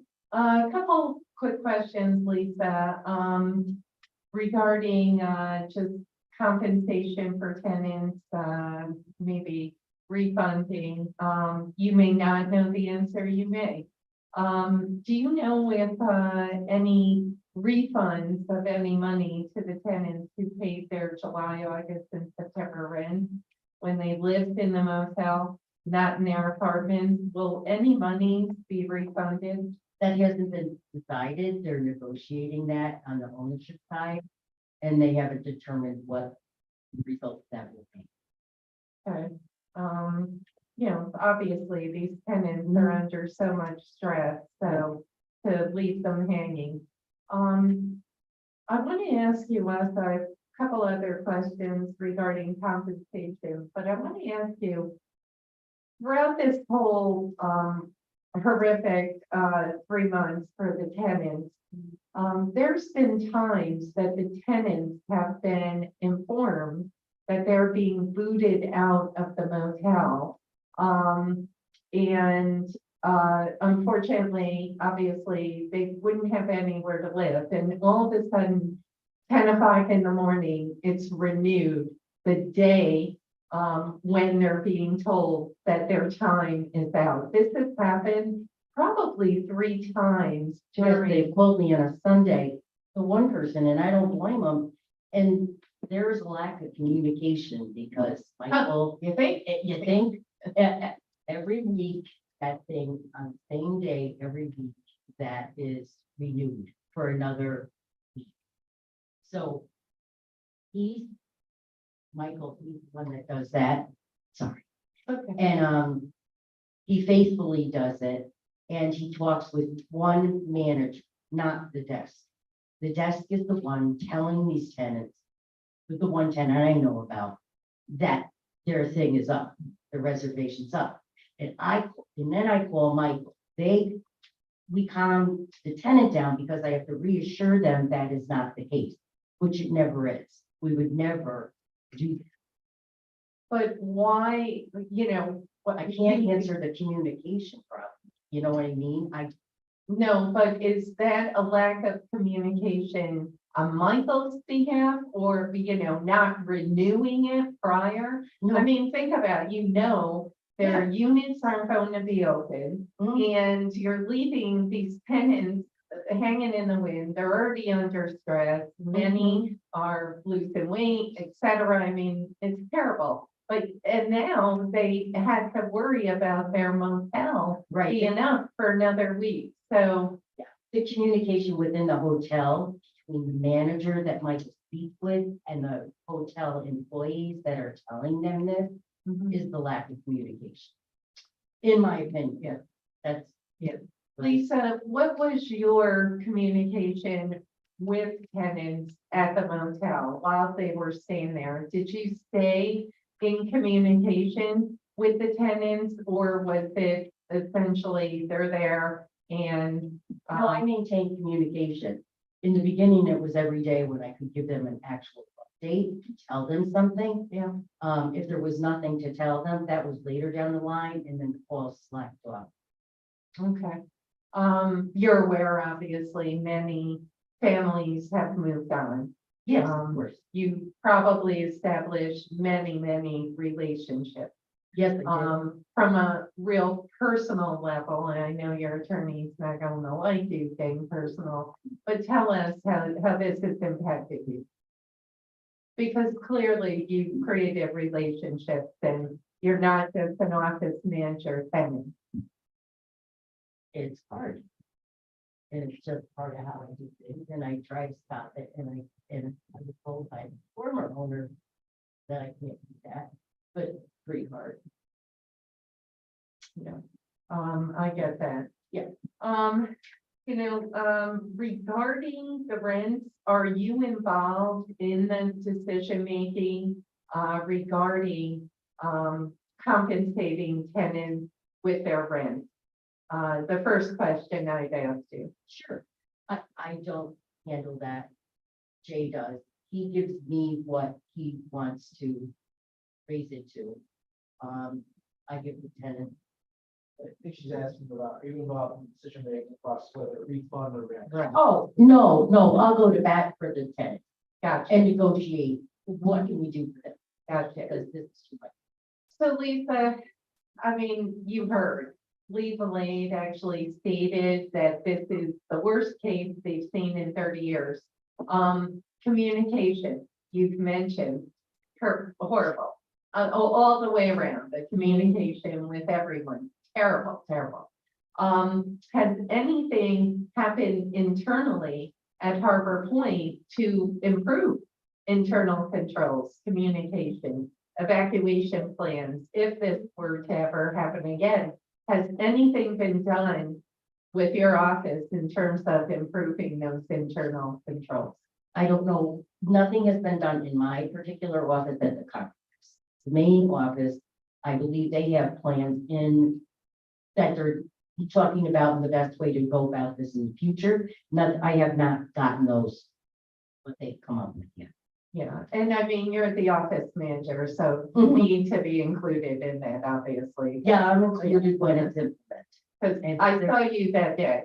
You were Yeah. in full mode, but there was just no organization, just, I mean, people were crying, if you recall. I remember. I mean, they were being displaced for how long, who knew? Mhm. Who knew it would be, what are we, going on 3 months? I Yep. mean, So, okay, thank you, Lisa, No thank problem. you for cooperating. Thank Would, yes, sure, Councilmember Men, Councilmember Figueroa. Yeah, actually building on that communication theme, and then the communication with the city. So after June 22nd, Mhm. the bad day, did you receive in the office any written communication from the city of Troy with information about, what the next steps were for appealing the decision that they made to shut down the building? Did you receive any letters? I don't recall it, but I may have, or it may have gone to direct to New Jersey to Jay's office. I don't recall that. Did you receive any letters that might have laid out what repairs were mandatory for people to be able to move back in? A letter, Probably, yes, yeah, but I just am not seeing it in my head right gotcha. Did anyone from the city of Troy after the bad day, Hmm. June 22nd, contact you and request contact information for any of the tenants that were displaced by code enforcement? That night, I believe Jess did, and I gave it. Did you give him, what kind of information? I did not give him phone numbers. I did not give him address. Did you give them emails? I may have. Did you give like names?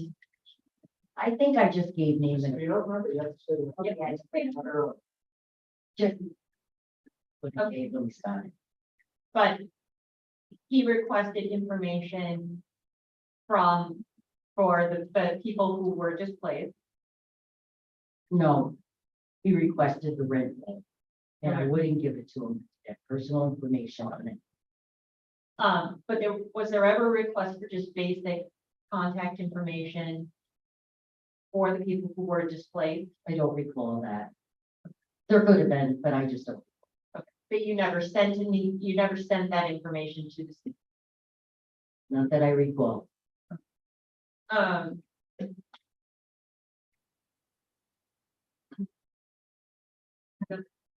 Councilmember, yeah, Councilmember Figueroa. Just going back, to the communication, the lack of communication, you stated earlier that, you are really not prepared, you were not prepared for this, situation, right? There was no really plan. If this situation or like, Council President mentioned emergency fire, Although you was not giving proper procedures in such situation, if it had occurred, do you feel that communication was strong, in the process when this happened? Were you provided, guidance and tools during the process? Yeah, we were just trying to get the people's house or rooms in a hotel, and we communicated complete what we needed, and we got, and we communicated it with the tenants. Is that your question? The question was, how was the, basically, how was the communication between, Jay and the individual that was in charge of making all the arrangements? There was a lot of communication. And did you feel that you had all the tools during the process to be successful and help the tenants? I did the best job I could. I don't know if there's tools out there or classes. So I don't know how to answer the question. Thank you. Okay, thanks. Council President. Thank you, Councilmember Figueroa, Councilmember Mims. Communication's a theme. And certainly, you know, on our end, you know, how the city communicates when there is a crisis is very important. Part of why we're here, so that we can improve on our end, because everything is a two-way street. So in terms of communicating with the city and different people who work for the city, when did you first meet our principal code inspector, David Sheeran? Dave Sheeran. I couldn't tell you exactly when. It was probably when Jesse was on the property. I honestly don't remember the date. Okay, was it before June 22nd when the big Yeah. shutdown I happened? believe so, Okay, but I don't know that. You know, if you have that question. I met that person. okay. You did meet that. I person. met that person. I don't know when.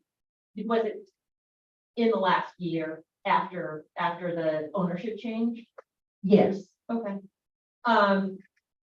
On June 14th, did the inspector from code enforcement come to your office and ask you to provide a key to the hallway closet in building 154 don't recall that at all. to look at an electrical in, It's possible, but I'm not. okay. Have you had any other kinds of communication with Mr. Sharon after June 14th? I don't, no, that would not be my communications. Okay. And have you ever communicated with the mayor, Patrick Madden? No, Okay. How many times over the last 5 years that you've worked there, have you had interaction with Troy Code Enforcement coming to the property? I only remember the past year. The past year? So, but has the city been there in the last 5 years that you've been there to look at stuff? Not that I recall, no. And have you ever had any communication with the deputy mayor, Chris Nolan? I have not, no. Have you ever had any communications with Troy city attorney, Rick Morrissey?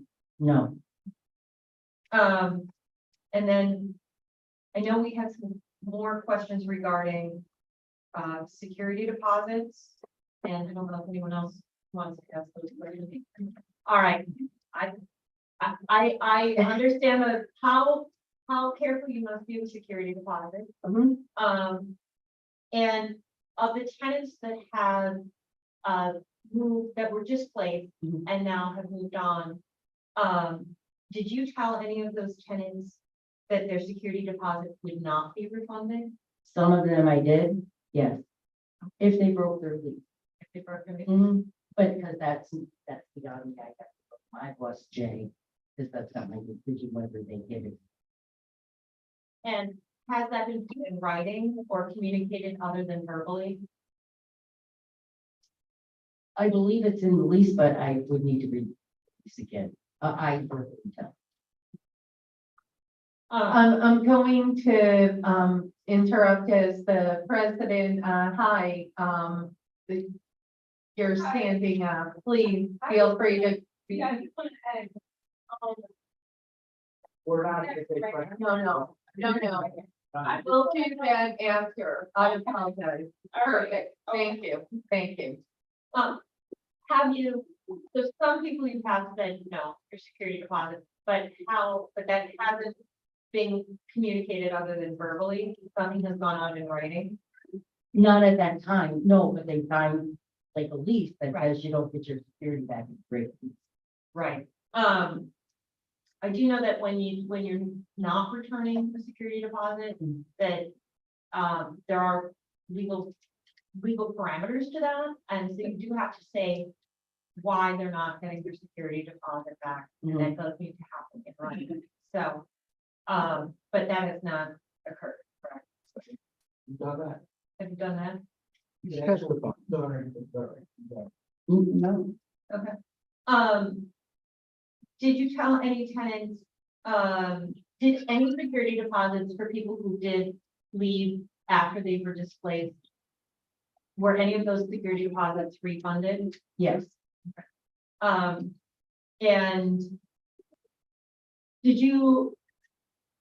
were any of the pet fees under the lease refunded? no, we don't give pet fees back anymore. I don't think.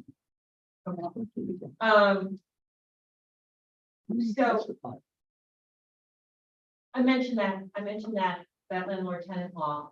And then, so under that law, it does provide that absent extenuating circumstances, tenants are entitled to the return of their security deposit within 14 days after they vacate their apartments.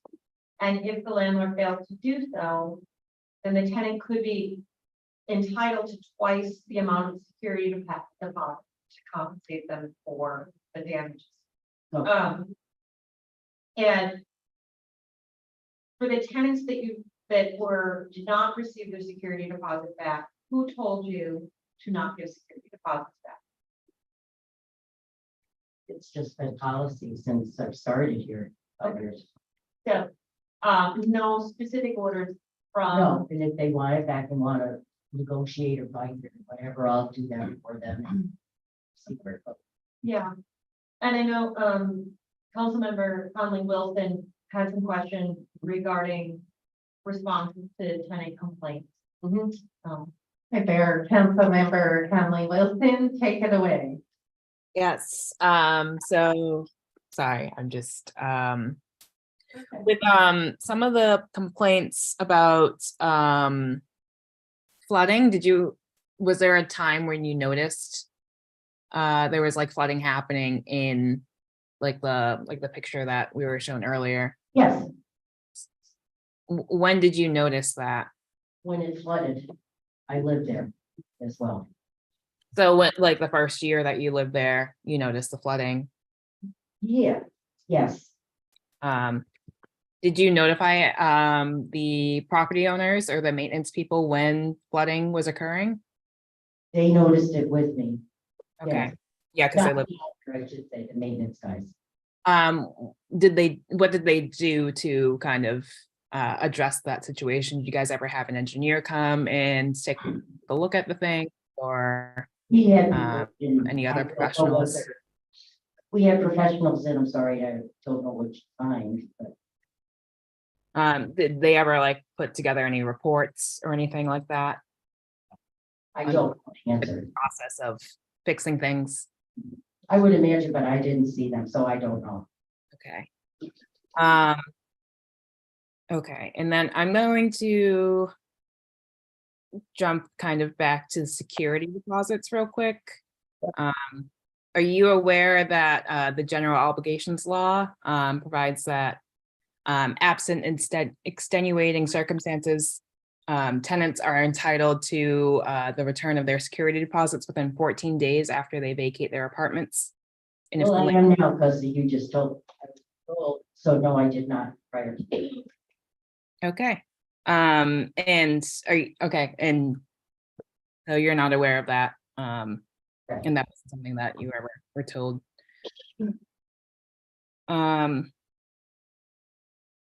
Okay, and then moving on to more tenant complaint questions. Are you aware that real property law makes it illegal for landlords, their agents, or employees to retaliate against tenants who either make good faith complaints to the landlord or any governmental agency? I don't know the law in terms of tenancy and stuff like that. Are you also aware that that law makes it illegal for landlords and their agents or employees to retaliate against tenants who seek to secure or enforce their rights under the warranty of habitability or law code or any law, code, rule or regulation concerning the housing or building standards or engaging tenants in organizing? No, I fully object. The witness is not a lawyer. No question, establishing he has any legal training at all.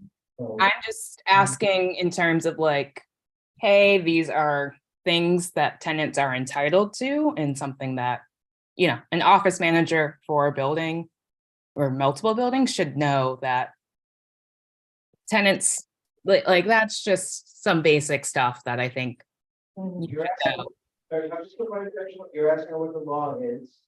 I'm and- asking if she knows about these laws. Okay, so. I She mean, should know she's managing properties that people are living in. I don't manage the property.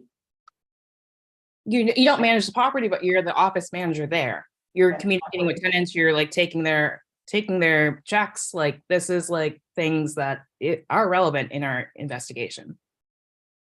Yeah, I didn't tell you she couldn't answer, but I have objected to one on the record. You're asking her what the law is. I'm asking her if she knows about these laws. That's all I'm asking about. Have you engaged in any retaliatory conduct or actions against any tenants or former tenants? Me? Yes. No, Do you know what a retaliatory conduct or action I would be? do. Yes, I do. Um.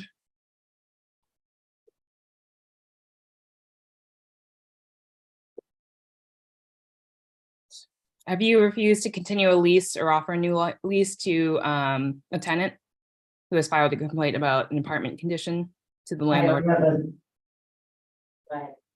To either the landlord or code enforcement for Troy? I don't have the authority to do that. What does this have to do with what happened in July? What does that have to do with schedule around this building? Anything that happened? I'm sorry, I can't hear you. I don't see any nexus between this line of questioning and what happened this summer with the structural situation. It does seem to have a nexus with a particular case that the landlord has right now with Eric Spinner, evictions. Okay, I don't think this forum should be used to elicit testimony to help him in his case.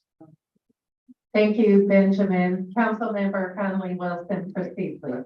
Hold on, Council President. Council- Mr. Spinner, can I ask you to stop wandering in front of the camera? They have a job to do. You're wandering around here. Just find a place if you gotta stand. Stop letting the attorney testify. Thank So, you, thank Do you. me a favor, hold your peace or I'll have you removed from the room. You'll have a chance to testify, you can answer questions then, and that's the way it's going here. We control this meeting, not you. Okay? Thank Let's you. understand that. Thank you, Councilmember Gully. Councilmember Conley Wilson. Okay.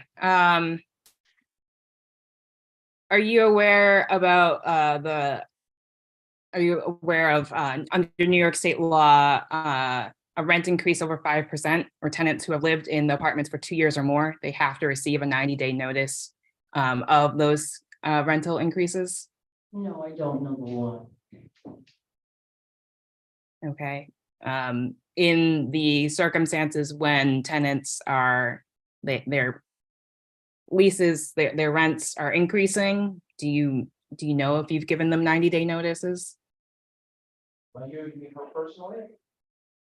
Yeah, because do you give them lease change notices? I used to give them in the first 4 years when the Gellers owned it, I would give it a month before. Let them know what the new rent amount would be.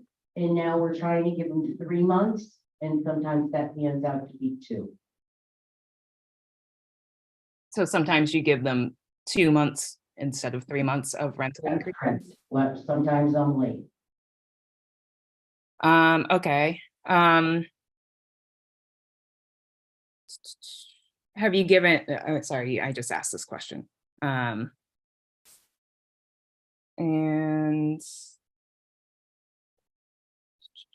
when, or those are all my questions for right now. I might have a few more later on. No problem. Thank you, Councilmember Conley Wilson. Lisa, a couple quick wrap-up questions for me. I'm hearing the last batch of the tenants who were at the motel. Do you know when they were notified they had to get out of the motel? How much time they were given to get out of the motel? Notification. Yeah. Yeah, it was a day. Who does that? I Who think keeps? gave one person an extra day. I know it was a piece in it. Who authorized, who told you to contact the tenant a day before or after? They would be excited to get home. But I mean, you know, a day to wrap up. Because that's how we found out and it was approved to come back, so I let them know immediately. So they could come home. And who notifies you when the apartments are ready to move back in? Code. Okay, so who do you work with code, on that notification? Code tells the maintenance guys tell me. Okay, okay. Yep. To get back, real quick to the day, Mm. you were notified by code or were you notified by the maintenance? Was it code or your maintenance people that told you that the shutdown was happening? My maintenance guy. Okay, Mhm. all right. I had thought you would say code, but that's. okay. No, Kevin gave it to, told Okay. me. Okay. And were you informed at that time why, how many units, you know, what were you told that day? They gave me the units that were involved. And I took that list and called them all so I could get them hotels. Okay. So, yeah. Yeah. Okay, anyone else have any questions before Councilmember Mann wraps it up, with some last questions? Sure. Anyone? Okay, Councilmember Mann. So you've been, we sort of established how the city's been communicating with you during the emergency shutdown. But when an apartment is going to be, is almost ready to be hooked back into service, do you know of how have you found out about any final inspections for an apartment that may be opening up again? Well, I was out on the property yesterday with code with my guys. So I heard of some of them, but I needed to get back to the office to answer the phones. Right. So I hear it basically from the guys, but if I'm there and I'm with code, I'll hear it from them, Okay, with the guys. and the guys meaning your maintenance guy. Yes. And so, you know, Maria, I'm gonna ask you to just have exhibit 6 and 7 ready.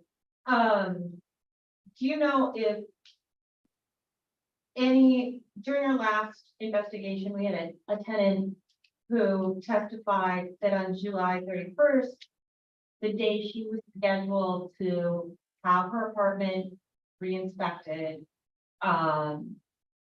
you know, she said to us that she did get a phone call that she felt was intimidating from you to attempt to convince her to not be in her apartment the following day. Can I ask the name so I can resolve the situation? Oh, Right behind you. Thanks, on. How did you know she was gonna have that inspection? On August 1st, scheduled for. Oh, we had to go to it first. Oh, sorry. It's okay. It's okay. It's okay. Heather. Because Mochi, one of our maintenance fellows, we need to go in and inspect prior to a code coming in. We want to make sure everything's in order. And I believe that's what that's referring to. Okay, did someone tell you to make that call to the tenant? That call to Susan? Asking her to not be in her apartment the following day for the inspection? Oh, I made the call based on what Mochi told me. What Moshi told me. Yes. How did Moshi know about the inspection from code enforcement? From Victor, they work hand in hand together. And how did Victor know about the code? I don't know that. So we have just two videos that relate to this that we'd like to enter into the record. And then my questions are done, and I don't know if any of my other council members have them, but thank you very much for all your testimony. So I'm gonna ask Maria to play the other video number that you just had up first. And it's a video of doing sound. Volume. Yeah, that one, if you've got volume. It's a very short, one, 40. I don't think that's We need volume. No volume. And you take it on. play the volume on your. Hold on 1 second. Yep.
I had trouble understanding what was.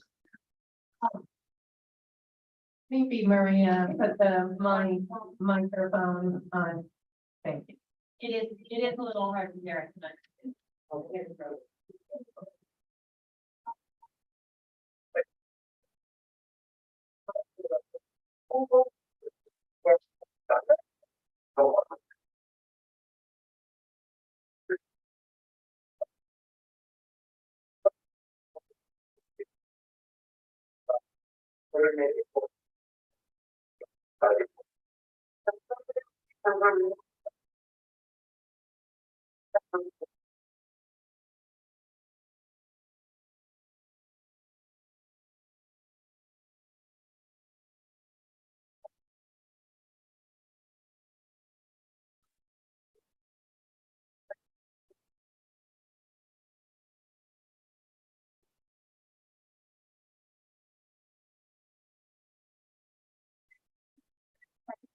Please put the microphone on the computer.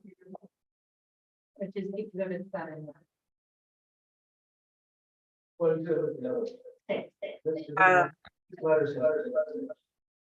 Sorry, I was just gonna say, sometimes you have to, when you hit share screen, you also need to hit share audio. That might work, I don't know. I don't have the same options that you do, Maria. That's fine. Thank you. I will relabel them.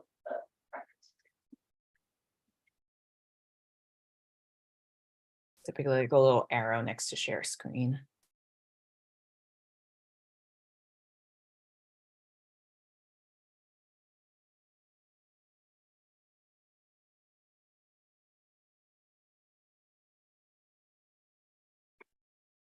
Sorry, the in-house tech person is not physically present.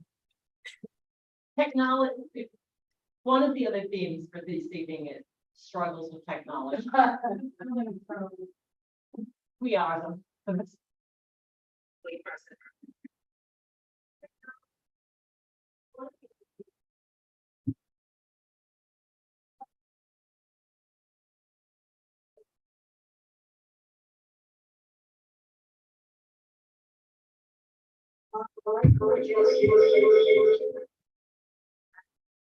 You told me.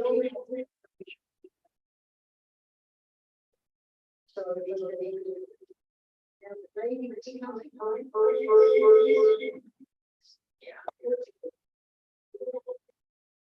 Did I?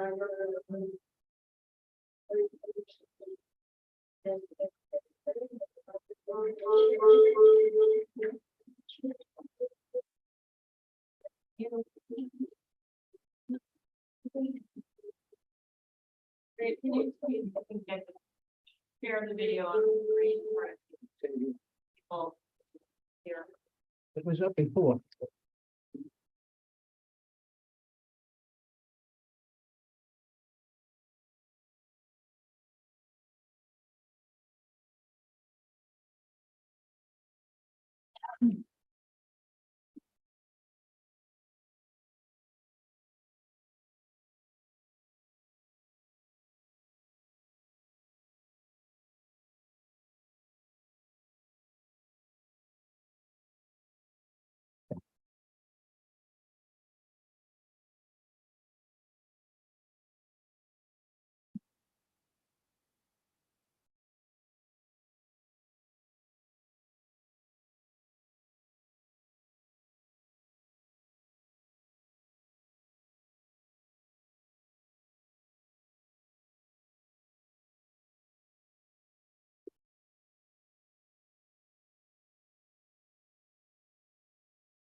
He has one phone.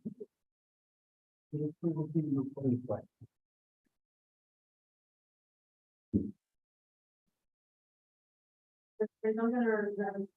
Can you, yeah.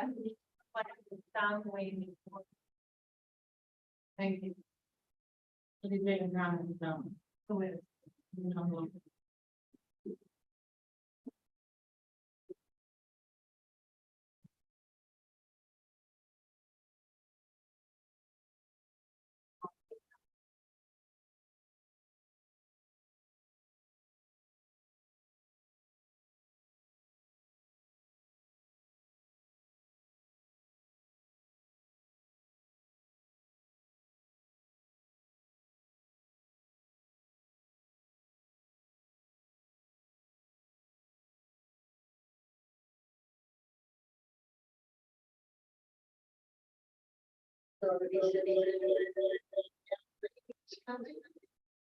These three numbers are like suggested. And told me they had the information. So these are the. These three numbers.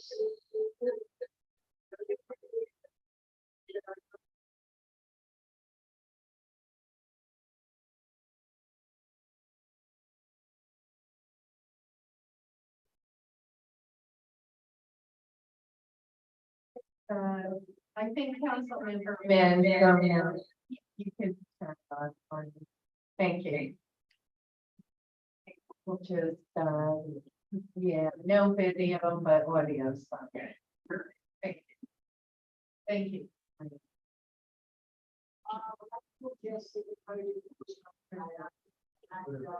It's only they had to get permission from the bank, and I'm gonna get permission, so he said he could do it.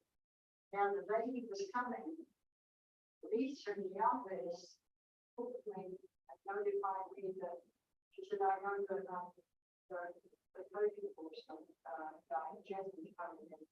I'm thinking, how did she know that? How would she know that? I guess my last question to you is, how did you say code? Somebody must have told me. Do you remember who told you? No. I have no idea. unless, well, code wouldn't call me on the phone or anything. So I have no idea who told me, but it could have been general knowledge within Army. That's hearsay. It doesn't matter what it could. I don't know what it was. I mean, I think one of the themes of tonight's hearing has been questions, a lot of questions about communication, and communication is absolute key for running an effective business, running an effective city, and making sure that people's privacy is respected, but also process. Mhm. All right, thank you. Would anyone else, does anyone else have any other questions? I have a quick question. That's all right. Sure. Councilmember Gully, then Councilmember Conley Wilson. Thank you. Lisa, I appreciate you being here tonight. First, Thank you. my simple question, just as you look at this whole situation as it occurred, is there anything that you would think that if this happened again, you would do differently, or you would ask your management to do different? Oh my God. Well, yeah. Could you kind of give me an idea what It things you would be think would be procedure easier? wise. That's okay, listen, I ain't got to get all that. What kind of things do you think that you say, hey, gee, I really like, I know now, I have a feeling that this new business owner, these people, and you are gonna have this plan in place, so it's something should happen like this again. You would be closer to finding a cure quicker, but what would you do differently? Will I come up with procedures to deal with the situation and steps to take that would help everybody involved? One other question, Yes, because I can tell, when you call people, tell them that they get back in their apartment, you were excited, yes, I you were will. happy to have them back. Yeah, Because you have a relationship with these people in a lot of ways, am I right? yes, Okay, and sometimes in our excitement, you know, we hit the gas pedal a little bit too quick sometimes, but I can understand where you came from, wanting to get people back in the apartments, and because I know you have a relationship, I can tell this from your voice, when you're back here tonight. Do you feel that any of the tenants that you might have, things happen, and I'm not looking for you to, you know, get in bed spot, but do you think that anything that you think now, for any of the tenants, you should have done a little differently, and maybe not as, like, any particular person like this woman that is about to harm the well, other I people? wouldn't have let anybody in her apartment, and I Yeah. just would have let her set the hotel, I guess, or find other arrangements that I just wanted her to come home soon. You were just trying to get her home. That was it. Just as simple as that. All right, thank you, appreciate your call. Thank you. Thank you, Councilmember Gully, Councilmember Conley Wilson. I'm just curious, this is kind of going back on a few things. When tenants would bring up issues, did you keep like a record of those complaints and how those issues were resolved by your team? On a service report. Yeah, and it's all computerized. And Kevin would get back to me and tell me where he was at or where he wasn't at with the thing, with the particular issue. Gotcha. Would you be willing to provide the council that information? Like print out all the service reports from the app on the computer? Like, I don't You know what. can typically download those as like Excel. We'll take that under advisement. She does not own those records. Company owns those records. But I don't request, and we'll take that under advisement and respond to writing. Yeah, I can only like, sorry, I can't hear everything that you're saying. Okay. I said, the witness does not own those records, but the company does, but I've noted your request and we will respond to it. We'll take it under advisement and we'll respond to it. Yeah, thank you. Appreciate that. Thank you, Councilmember Conley Wilson. If everyone's good, Lisa, thank you for joining us. Benjamin, thank you. We appreciate your cooperation and, you know, just, before you leave, you know, as mentioned earlier, communication, internal protocols. I am still kind of shocked that nothing is put in place to date. It sounds like some conversation, but here we are 3 months after, just a horrific, and horrible, case here at Harbor Point, really putting dozens of people in jeopardy and so many people who lost their home and moved on, but, it's definitely not a good model on how to, do business in terms of housing for folks, but saying that we do appreciate you coming. Thank you. And, you can, be gone. Thank you. Thank you. Sort of file, or do you need to put other waivers? You can take it. Yep, sure. Thank you. Thank you, Lisa. Thank you. Okay. Now, our next, If it please the council. Madam President, please recognize Susan Furlong. okay, Susan? Susan, if we could, try to keep it, as brief as possible. Thank you. Thank you. Yes, Susan, the one you're holding, that's, TV mic or radio. Susan, I'm going to ask you, on the bottom. Maybe the battery, that's okay. There you go. Susan, can you please stand and raise your right hand? Maria will, swear you in. You swear to tell the truth, the whole truth, and nothing but the truth in your testimony? Thank you. If you could please put the mic right up there. Thank you. Sorry if I seem like I'm driving, but it's been one hell of a day. We were told we were given very, very quick, short notice to get out of the motel and get back over into my apartment. So we spent the whole day loading up and unloading and stuff like that. And I get over to my apartment and there's no power on. And Vic Mandel and Moshe. There's no what on, There's no power. no power. No, there's no power to anything. And Vic Mandel came in with Moshe. And the next minute I know he told me that the National Grid would have to come inside my apartment to put the power on. For some reason, everyone else in my building has got power, but my apartment doesn't. So then he's trying to persuade us to go to another apartment. And now we've moved enough. We've had it with this moving and packing and unpacking. And he said, go down to 188 and 138, but he really wanted us to go into 188. He said that's a much nicer apartment. So I said, you know what? I want to see 138 and 188. Is this temporary or permanent? Well, apparently he reckons that everything will be done, which I don't know if you remember the list of violations from, the code enforcement. That wouldn't be done in 3 days. As soon as you go in my apartment, you smell rodents. We're catching more mice and everything. Where are they coming from? He goes, oh, nothing else is coming up because we've sealed the basement off. It's a crawl space. So anyhow, he's putting the brush job on. I have had it. I'm tired.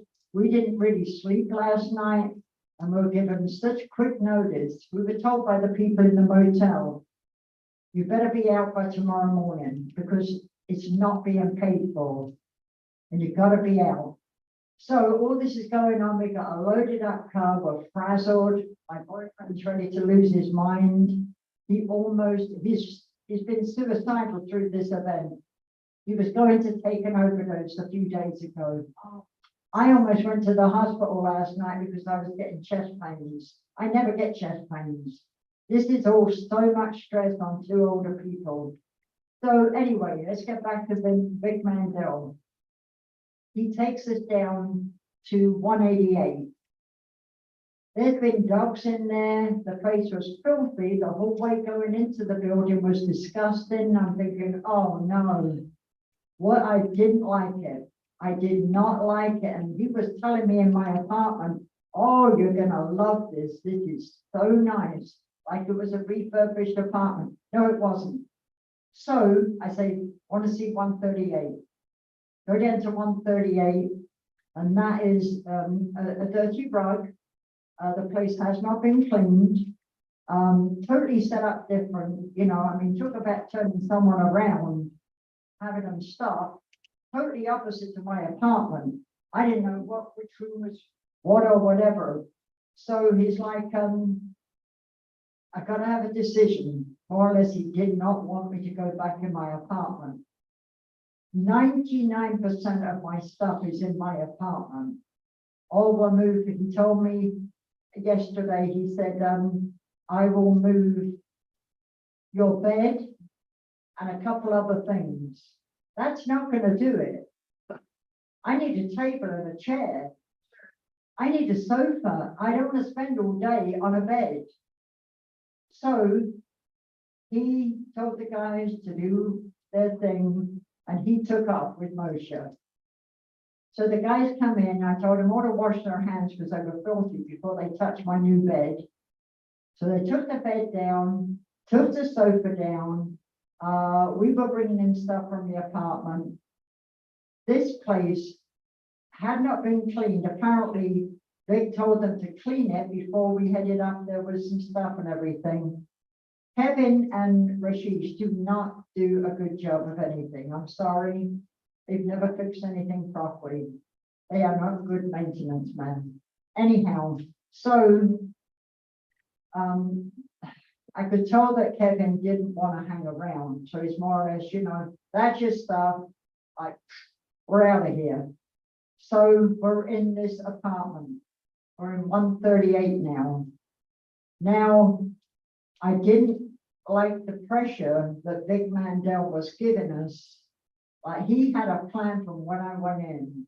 And I said, you know what? This is awfully, it's like a coincidence that all of a sudden, call the hotel, the time you want us out of there. And we just happened to have, you didn't like it. I said, we happened to have a big meeting down at the town hall tonight. Is this to make you look good so you can say we have everybody back in the apartments, like everything's hunky-dory? Well, guess what? It's not. This has been a nightmare. I can't even tell you what we've been through. Mentally, physically, it's just disgusting and appalling. And he has done no favors. He just wants to say that everybody's back. Right. And everything's back to normal again. It isn't. It is. It's not going to be. I see I that. can't see why when they bought that complex, if they're so smart and have all this money, why didn't they go to every apartment and start, renewing them? Yeah, Because there's like just they said in the problems. letter.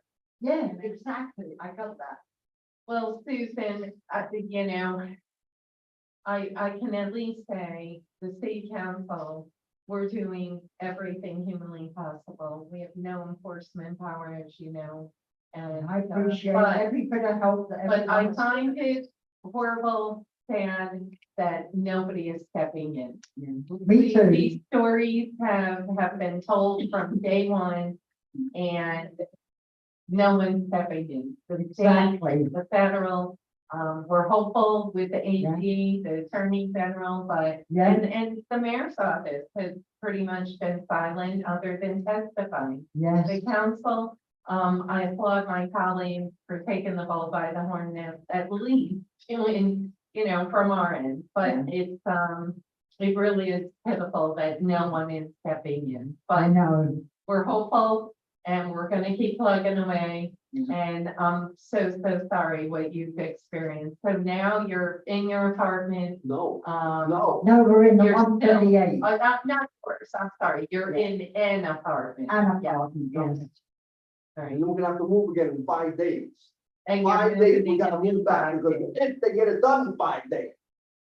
No, it's beyond belief what we've been through. I know. It's unbelievable that the city hasn't done a damn thing for us. Couldn't provide us with some housing for a couple of days, a couple of $100, we're broke from living in a motel. We are broke, we've exhausted all our money. I've had car problems. I know that you all have a vehicle.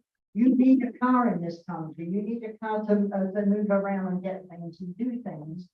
I have had tire problems. I've had a muffler fall off on the Troy Road. I've had multiple. It's cost me a lot of money. And we're exhausted financially. Well, Susan, And- maybe hopefully we can, through the Attorney General, get compensation. That's what we're hopeful. Yeah, Big Mandel just thinks, he's doing us some big favor.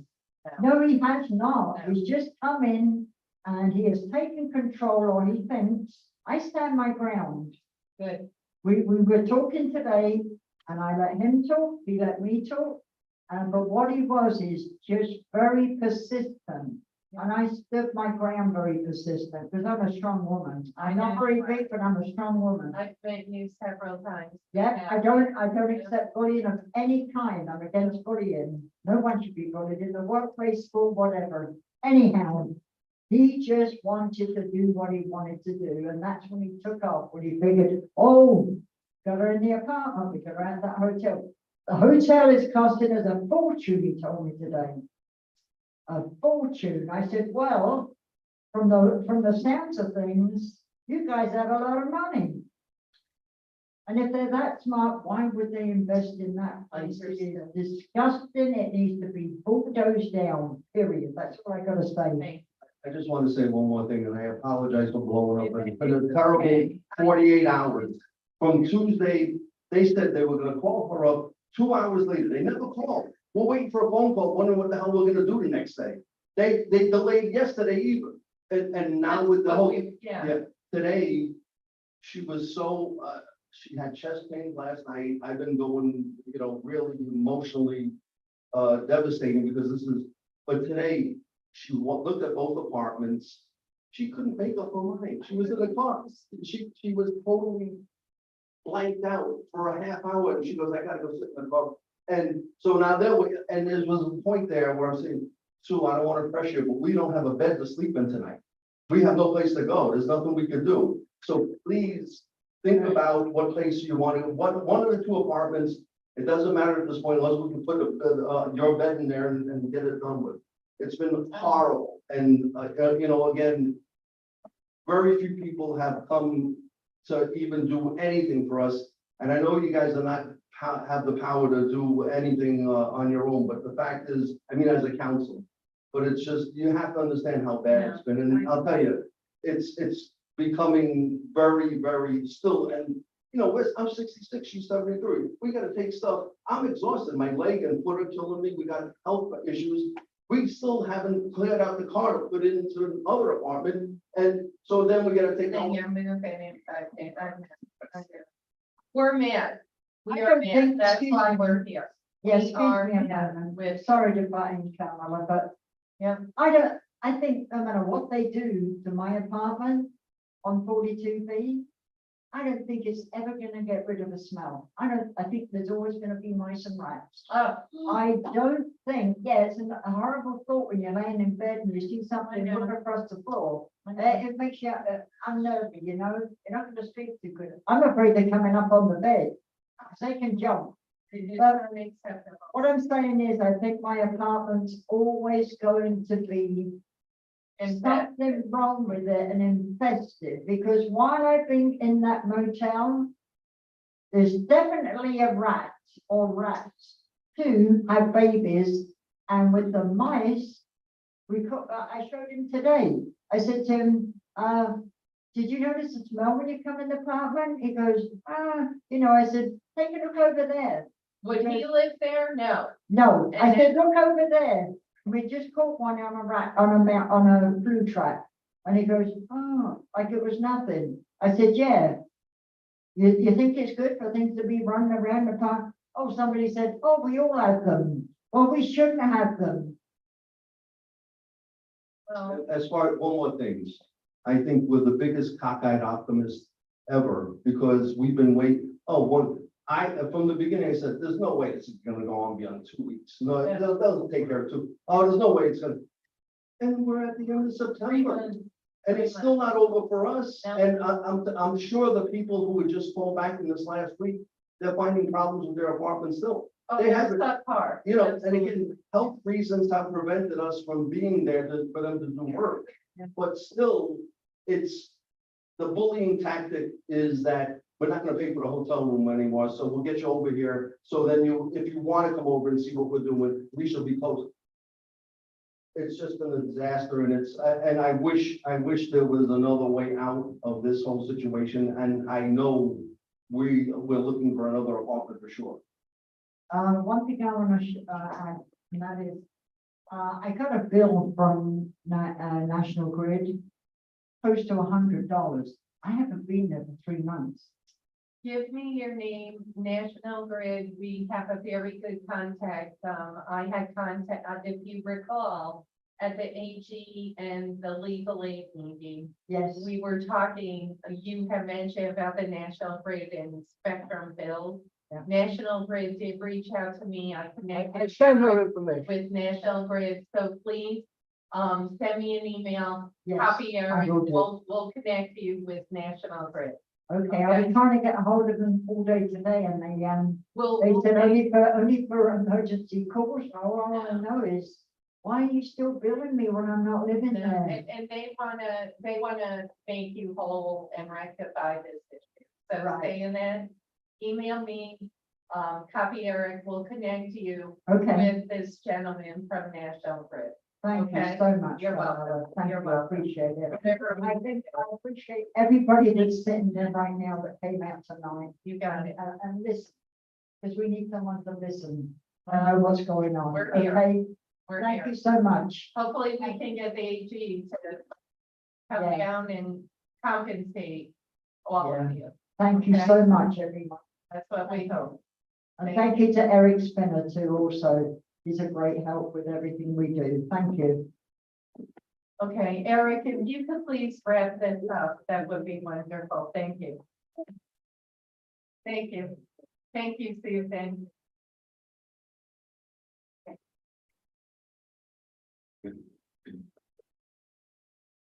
You made it out of the woods. That's a good thing. Eric, would you like to stand and be sworn under oath? I didn't hear you. Under oath? Eric Spinner. Can you please stand? Thank you, Maria. First, we'll take the whole truth and nothing but the truth in your testimony. I do. Thank you. Let me start off by telling you about a 74-year-old man who lives in Harbor Point Garden. This gentleman has lived in the apartment complex for 9 years. He has 3 disabilities. He can hardly walk. He has never attended a tenants meeting. He has never attended a council meeting. He has never spoken publicly or filed any complaints. When we first began meetings, I invited him to the tenant meetings, and he never came. I invited him to the council meetings, and he never came. When I started working with our attorney 14 days ago, I told him we're going to have a case. You're going to be a plaintiff because I'm going to get you damages. And he said, I can't be a part of that. When I told him the attorney asked me to finally call a meeting of the tenants for the purpose of signing us up as plaintiffs, he told me he couldn't come So finally, I asked him. He wishes to remain anonymous. I said, tell me why. Why you've never come to meetings, why you've never come to hearings, why you can't be a part of the lawsuit, why you won't sign on as a plaintiff. And he looked down on the floor. And he said, I'm about to lose my dignity. He said, look at me. I'm disabled. I can barely get around. I'm afraid of them. And he's talking about the landlord, Mr. Gully. He's talking about Kevin. He's talking about Rashid. He's talking about Lisa Durkin, Jay Friedman, Sam Schwartz, and Bob Howard. And I told him, look at me. And he looked up. And I said, you have not lost your dignity. I respect you now more than I ever respected you before. But you know what? Other people have had concerns about being in the lawsuit. They're afraid that their income would pass a certain level for Social Security. So I was able to assuage their concerns because it would be an award, not income. But in this case, he said to me, look what they've done to you, Eric. And I could not assuage that concern because I cannot guarantee his safety. But he said, I'm on the waiting list for a home for senior assisted living home. And when I leave here, you give me a pen and I will sign on to the lawsuit with the rest of you. So thank you for asking me how my day went today. Because this morning, Channel 10 sent a news crew to interview two tenants who were forced back into their apartment after Jesse Ordansky declared it fit for habitation. And guess what? It's not fit for habitation. The camera crew was interviewing the tenants, and the tenant said, hey, why don't we go to my apartment and you film that? So we proceeded to walk over to their apartment when Kevin and Rashid attacked us, punched the cameraman. He's yelling, that's an assault, that's an assault. He's got a giant camera on his shoulder. Guy swipes the camera. We get into an altercation. They eventually, I give them credit to the camera crew, they eventually went up there and filmed it. I'm told they cut out the part about the attack. It showed on the 4 and 4:30 news. Then I get a call from Ms. Furlong that they cut our electricity off. And there's no switch in someone's apartment. Right? They just turned the power on 3 days ago. It's retaliatory conduct. So I've heard the council suggest that you have no power. Well, guess what? You have tremendous power because at the end of the day, when the last hearing has taken place and the last testimony has been recorded, you are obliged under the law to write a report. And that report can be a majority report, it can be a minority report, it can be written by any one of you or all of you or any combination that I just stated. And in that report, each one of you, if you do not do the following, you are in dereliction of your duty, and that is to refer this matter and these people to the district attorney of the county of Rensselaer. And if you need help drawing up the charges and you still don't have an attorney, knock on my door. Tonight, Lisa Durkis committed perjury multiple times. I demand that this council refer her to the district attorney for prosecution for perjury. Now, yesterday, they declared 24 apartments certified. That leaves 5 apartments left. But 4 of them are vacant. Nobody lives in them anymore. Because despite the office manager not having any idea how many people moved out, 30 apartments have now moved out, 69 people. That's how many people have moved out. She knows it. And case law holds that if a person claims they don't remember when it's false, that's perjury. Every time somebody moves out, Lisa has to take care of the paperwork concerned with the vacant apartment. There's only one person working the office, and that is Lisa Durbis. She said that she doesn't know who notified her with regard to how she knew that this inspection was going to take place. Does anyone in here believe that? Because I don't. So let me tell you this. People think that this is over. It is not over. We have a building 156 South Wall, that is now slated to have the wall pulled down.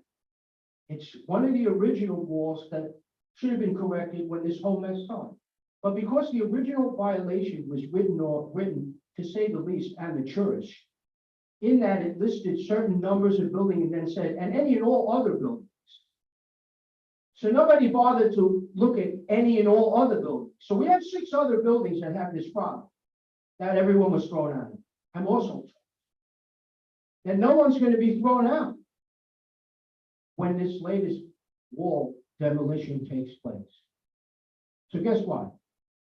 Thank you very much, because you made my case and the case of my tenants. Because I came before this council before you started hearings, and I told each and every one of you in the world that the only reason the tenants were being thrown out was retaliation on the part of the 4 principal co-conspirators. And that remained the truth then, and it's the truth now. So what's wrong? We have 4,000 violations, as you've heard tonight. In apartments, we have leaks, broken windows, vermin, insect infestation, mold, odorous smells, noxious gases, inadequate plumbing, inadequate boiler, inadequate heat, or too much heat was even admitted. We have 75 potholes. We have porches that are broken. We have 865 slip hazards throughout the property. We have chandeliers. Do we have my pictures? Can someone put up my pictures? We have broken handrails in every single building and every single staircase throughout the property. We have massive flooding, as you saw tonight. A thimble full of rain creates massive flooding, standing water. And if you show my pictures, you can have something new to look at, other than my face. We have broken gutters. We have no gutters. Let's get it into the record, Mr. Gully. Mr. Spinner. The 4,000 Direct violations. your comments to the council, not to me. Okay, we are a group here. Well, you're the one that just said, I understand, I'm addressing you. So you just said, cut me off. That's okay. And first, You don't let your personal language get in the way of your delivery. Okay? Don't come at me. okay, you did. Know your place. Know Know your place. my place. We're here to help you. You Not are. hurt you. You want to take a vote on my sentence? Look, She's signing that. look. And who's signing that? Who is deciding that? We never gonna decide. We're gonna create a report that goes past us. The administration has to control the code department, who needs to control that situation. And that's what we will address as we move on. But right now, keep your comments focused on what the goal is, and that's to get these people the right action that they need to go back in their places properly. Or get I'm done with this. That's done with this back and forth conversation. Go back to your situation, finish it so we can move on and help you. All right, I'm done with you. Let's see the exhibit, council member. At least you admitted. Absolutely. Please, What do you mean? You need quiet? now, Yes, we don't. the exhibit.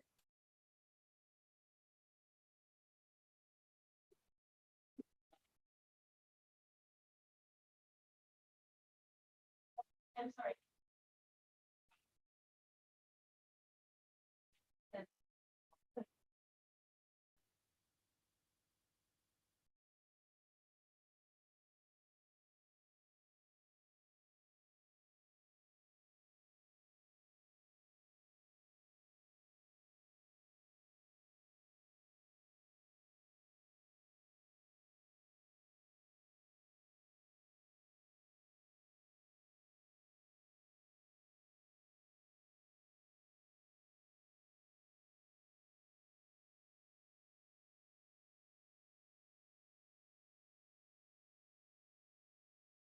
Doesn't matter. At the discretion of the council.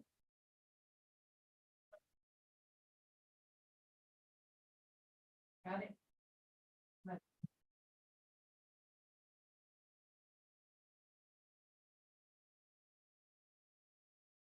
Thank you. Well, this picture here, I want to give a shout out to Precision Electronics. Can you hold that for a picture? This is the only contractor throughout this entire process that has done a great job.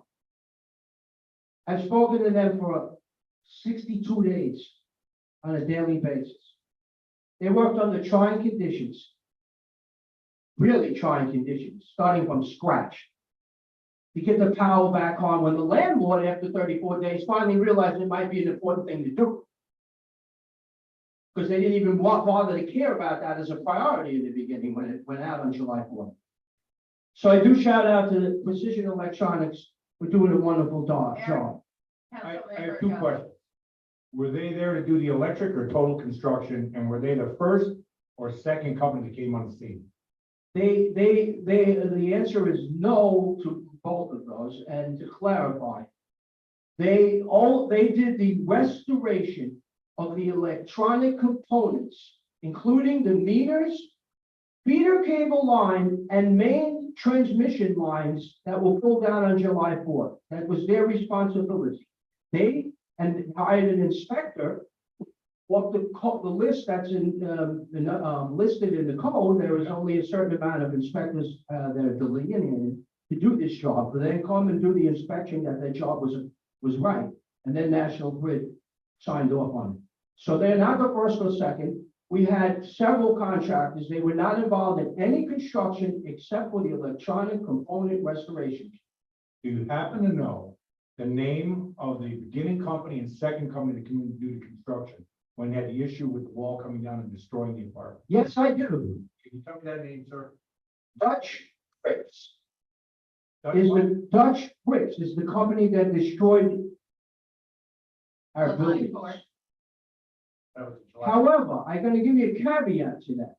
As you heard tonight, there are so many interlocking relationships between the companies that own this property, but also that they brought in as contractors, because yes, you had Dutch Bricks come in, but they were using a crew of Victor Mandel's crew that was already on the property doing renovations. On July 4th, I was out there when they passed around sledgehammers.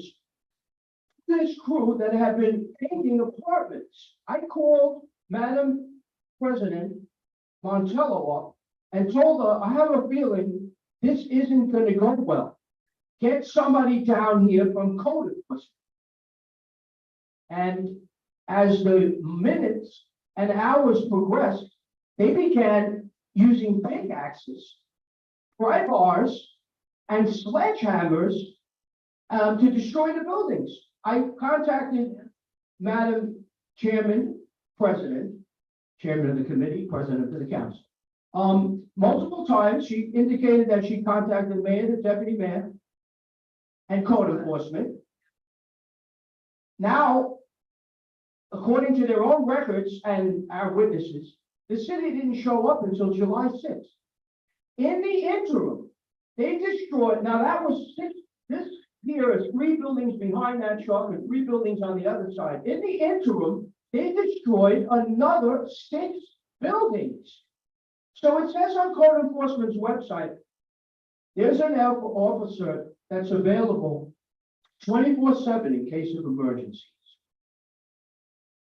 Well, I was kind of perturbed, to say the least, that no one asked Mr. Sheeran or Mr. Nolan when they appeared before this committee, who was on duty that day? And did this person get a message about this emergency? And why did they not show up for 3 days?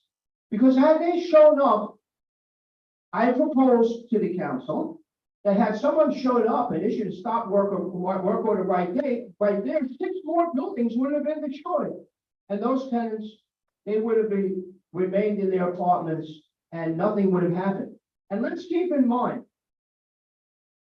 none of this, even though we were illegally, unlawfully, and immorally evicted from our apartments, even then, the long-term delay that took place after would have never happened if they didn't destroy the apartments. It isn't the walls that kept our people out of their apartments. It's the destruction that took place as a result of the demolition. And I will add, you have the documents. Someone should have asked. They conducted this demolition without a permit, even after 6 buildings were destroyed on July 4th, and 6 more buildings were destroyed on July 6th. Up to 5th and 6th, the city, in its own report, you have it, I submitted it to you, said they allowed them to continue without a permit as long as they provided workers' compensation. They went on to destroy the electric power grids in 2 more buildings on the other side of the complex. So the bottom line is this. It's not over. If your investigation is into the habitability of the premises, with all due respect, Mr. Coley, it is not about what you stated, getting your tenants back into their apartment. Because it's about fixing their apartments. Can you show picture number 2 in the premises? Everybody's back in. And please, Harry, address the council. Let me be clear Okay. one thing. When I say bring a person into an apartment or bring them back to an apartment, that apartment has to meet code. The most vicious line I see in all of New York State is minimal standard for code. Yeah. That's something that I don't feel is proper in any situation. But when I say bring your tenants back to their apartment, I mean bring them back to a safe, habitable apartment that they can live in. And that should have been expected. Well, normally anybody here would expect to do that. Not our landlord, it's certainly not, and also not code enforcement. Let me give you, yes, I'll give you an example. You see this picture right here? This is the chandelier hanging over in the hallway of the front door in building 142, where Miss Furlong and other tenants have now been put back in. Now, you had Jesse Adamski, yes, We don't have them. You- The administrator, the administrator, you're correct. I stand corrected. Patrick Madden has Jesse Odansky declare the apartments in this building, except for one yesterday, mint. You speak of minimum standards. You're referring, I hope, to what the city is referring to, the 2020 New York State Property Management Code. The only minimum standards that the code enforcement has been following is light and ventilation, because the first architectural report that has never been adopted by anyone, the city or anyone else, stated, we believe minimum standards refer to ventilation and light. But guess what? If you read the code, it refers to a lot more things, including flooding. Legally speaking, not a single person should have been allowed back on the property until the flooding was dealt with. How about this? So they put 4 people back in the Member Kelly. Mr. Spinner, Yes, I understand how passionate you are about it, but I have a question. That flooding had occurred, how many years have you living at that apartment building? I've been in the building 13 years. 13 years, I'm sure that building is flooded every 13 years that you've been there, am I right? When it was raining, No, you are not right. So did the new owners do something to cause that? Yes. situation? As a matter of fact, the new owners Could you did clean them. explain, could you explain that to us, please? I certainly can. When the new, I don't know if many of you guys all know this, but I'm also a forest ecologist. Right? I study hydrology, trees. Right? When the new owner came in, you read the letter, it was introduced here as I believe exhibit 1. It stated, we are gonna do landscaping, and for every tree we cut down, we're gonna cut another one. Well, I went to Vic Mandel before they started this process. And I told them, your main concern here should be flood mitigation. Because we have some flooding, not like this, but we had flood. And then what they proceeded to do before they did the roofs, the first thing they did was they brought in a tree pruning company. And they proceeded to cut down trees, hundreds of branches off the trees, remove bushes and other vegetation. And I explained, as I will tonight, a tree, as most of us know, holds a large volume of water through its xylem, right? But it also transpires a lot of water through the leaves. So you're holding water, you're transpiring water. If you destroy the branches, that tree no longer can retain the kind of volume that it used to retain. If you make a tree bare of branches, it can barely retain any water at all. Another, trees have leaves. Leaves act in a time with the rain to prevent a deluge. Water is retained on leaves for days after rain. I understand. Well, there's one other point. What about the level of the ground that we saw there? It looked like the ground. Well, actually I'm was about 3 feet higher than where the sidewalk. okay, I'm explaining. Last point, if you remove the trees and the bushes, even if they're dead, a dead tree or a dead bush provides mechanical support for the substrate, for the soil. Right? So when you remove it, you get erosion. That's where your question leads to. Because there is no longer the ability of the vegetation to store water or to delay its fall, it has created erosion. In a short period of time, the land has changed its topography. Because every time the water raises and draws back, it pulls with its sediment in the natural contours of the ground. So it was normally a bowl-like shape in the courtyard, not like you see it now. But every time it rains, it's pulling more sediment down, creating a steeper slope. But there's other problems. And there's violations for this that have been issued. But everybody's been concentrating on two things: the walls and quote unquote getting everybody back in their apartment. We had broken sump pumps in every building. You see, we didn't see all the flooding. No, we've seen the pictures. We've seen the pictures of the basement flooded out. We've seen the rusty pipes, seen the distance. Okay, so Oh, we looked through the wall. Listen, there's nothing we have. okay, so when you got no sump pump, I mean, this is I basic. know. You're gonna get a level rising, right? So that water has nowhere to go but back outside again, and that causes further erosion.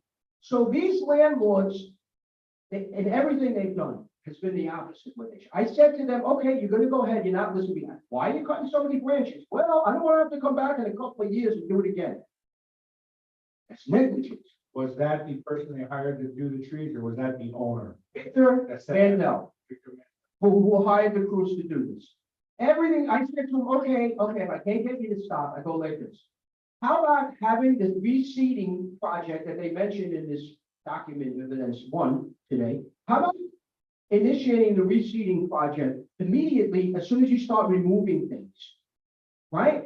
Obviously, you're not going to start with a seedling or even a sapling. You'd have to start with a tree of a little bit of more advanced age that is already adaptable to absorbing some of this water. Well, they didn't do any of that. She perjured herself. I would ask the council to conduct an on-site investigation at the Harbor Point Gardens complex and see if she or anyone else can find a single tree that has been planted. Now, of course, we're blasting out across the social media world, and maybe somebody's gonna plant one tomorrow. But as of now, not a single tree has been planted. And guess what? They can't hide what they did because all you gotta do is look at the trees. So yes, the landlord has done something. My apartment never flooded until this happened. Now my apartment floods and I'm on the opposite side of that courtyard you saw. So it has to come, if you come to the property, and some of you have. Some of you have. You've seen, I've showed pipes that were buried under the ground that are now exposed because of the receding water. It draws back the substrate and the pipes are now exposed. They're part of the 800, 900 trip hazards because they're also on walkways.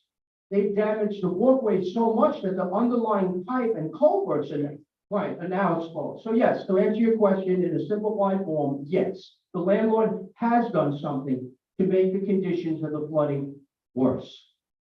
So one other question. What about this? What about this? Can I just address this now? I just have one more question. I'm sorry.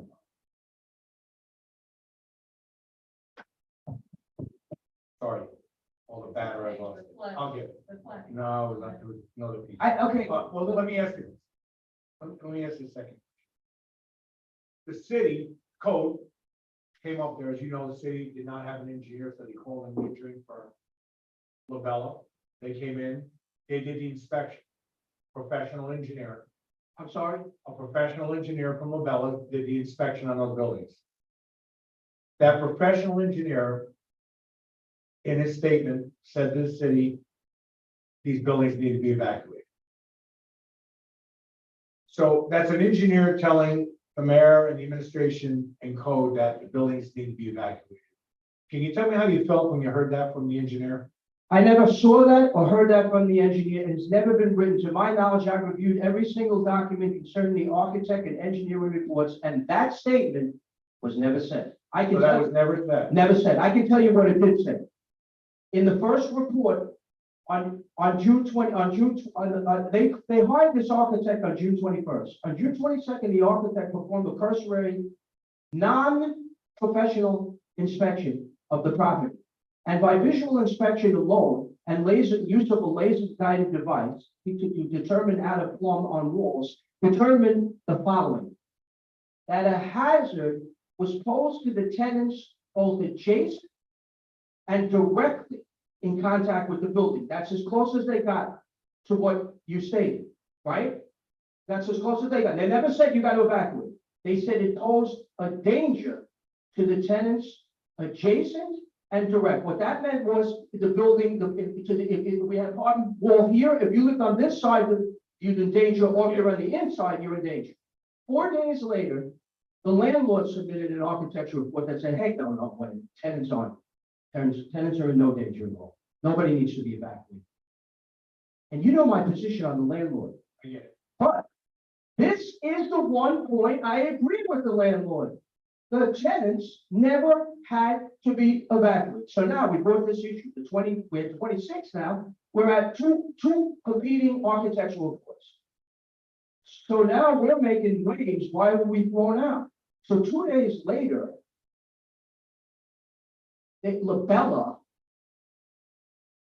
issues another engineering report because now pressure is coming down on why were these people thrown out? No one's given a reason. So they wrote, quote unquote, in case of catastrophic failure involving the walls, the windows would slip inside, defy levitation somehow, and somehow splatter all around, and a person boiling an egg in the kitchen is going to get hit with one of these shards and be injured or killed. We call it the murder glass theory. To address directly what you said, had this city had an engineer, this would have never happened.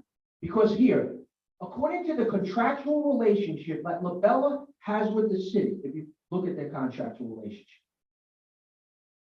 they face liability if they make a mistake in one of their calls.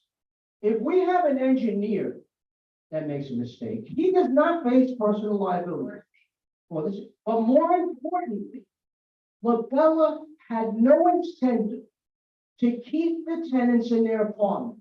A city engineer would have a twofold responsibility. Number one, safety, right? But number two, mitigate dislocation And guess what? I went to an architect and engineer and I said, hey, now they've come back with the murder glass theory.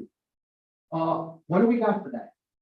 Got 2 engineers I've been working with throughout this whole time. They've come to the building, they've done what the city should have done in a forensic examination. Remember, I'm the one that found why the bricks came off. Not me, but it was my forensic expert. So Can you tell me who that engineer was that you brought in? I cannot. That person is afraid of retaliation from the city, from code enforcement, from the principal core co-conspirator. So I'm just saying, I can, I don't know if I could. I'm just saying, this is not something that you contracted out or did. You just had somebody come in and assess it. Yes. But you had no written report or anything. No written report, no contract. Okay. I said, can you help me out in this matter? And they said, yes, because I have compassion for your people. So here's the answer. Even if you buy into the murder glass shard theory, there's an answer for that. Simple. I said, what do you got, guys? I had 2 guys and a construction expert. 10 seconds. He pulls up on his phone. It's called shatter film. It comes in a roll the size of the largest window. I said, well, how much does that cost? $29 a roll. My next question, how many windows can I cover for that? 2 to 4 windows. Oh, boy. So then I come back and I say, how about duct tape in an X pattern? She goes, well, you put enough on, that'll work too, if you're really concerned about the windows. So the point being, there were other options that the city did not look into. And as a result of that, 135 people, 42 cats and dogs had to be evacuated, and many small animals, by the way, died. And you asked me, we had this question about, who let these people, why we went back in, tenants going back. You know how that started? Because I had tenants living in a motel, at that time it was a Red Roof Inn, who had turtles and fish, some for their children and so forth, who hadn't been fed. Because we were following the rule, the placard, that nobody was allowed back in. And then we decided the landlord was continuing to renovate in those apartments, while she has been living in an apartment 2 days after we were all evacuated. An apartment that's been unfit. The building that was evacuated? Yeah, until yesterday, his apartment wasn't even fit, since 2 days later. So you know what? We decided to form a watch squad. And people went back in to feed their animals. And that's when the landlord even said, oh, you guys can go back whenever you want. Another point. No, this whole process has been taken as a joke. It's a total joke. Now, how about this picture? Now, you tell me how you're gonna certify the people that go back in this building. Take a look at that. That's heavy metal right there. It's hanging on my, all I gotta do is blow on that and it'll fall down. Guess what? They let people back into that building because Jesse didn't do this. And even if he did, it's not a ventilation or light issue. So in his mind, which is wrong, it meets the minimum standards. I sent over 2 hearings ago, the 2020 property management code, I believe it's 65 pages. I implored the council to read it, at least the pertinent parts, because in there is not only the standards as far as conditions, but it spells out the law with regard to due process notice. Next page. If there isn't, this point. Okay.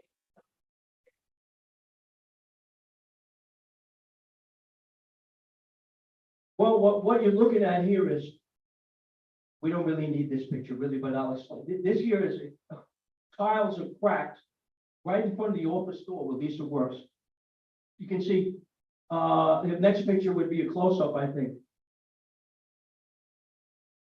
There you go. That's the office door that Lisa walks through every day.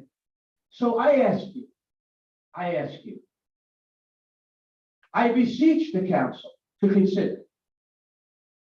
When the council says, we just want to see the tenants living comfortably again and you making money with regard to the landlord, perhaps somebody should have said, you are not the type of landlord that we want in Troy. Can you please sell these buildings to somebody who cares? Because take a look at this.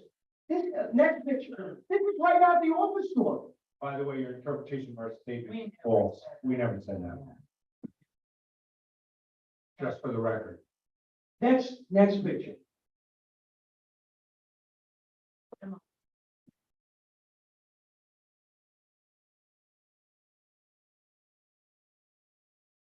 I got 895 of these trip hazards, but look at this, they put up these flowers and those little lamps you see on the side of the walkway a month ago to attract tenants to move in, which nobody has. But take a look at the walkway leading right into the office. There's almost 900 separate trip hazards like this, and I'm not even counting the uneven sidewalk that's in front of them now. Very good. You say you have no power. Check the code. The council has the right to order a contractor to fix the sidewalks in front of our building. You guys have the right. No mayor, there's no executive branch involved. You guys can do it. The same way the mayor has that separate power to have done the repairs on the building, on the 140, 141, 147, you guys have the absolute authority to get a contractor, fix our sidewalks and gutters. It's a single chapter that includes gutters and sidewalks, and charge back this landlord for the cost, or put a lien on his property.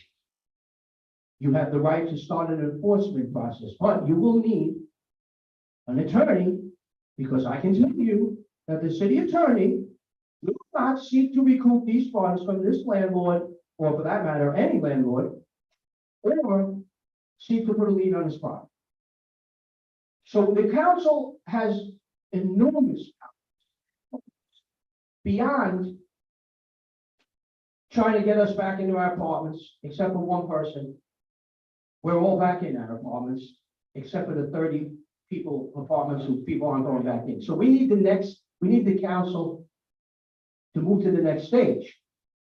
And that is I'm asking you, because this is the reason. Rick Marcy you came up before, that the people being moved back into their apartments, and have you seen any violations, Mr.? There's no violations because Rick Marcy has suspended all inspections at Harbor Point Gardens. Because code enforcement, or some members of code enforcement, have expressed a fear of me. Okay, so, well, Jesse has. So I said, send another inspector. You got a couple more, but no, that hasn't been an option either. So as far as the violations go, those are future ones. How about this?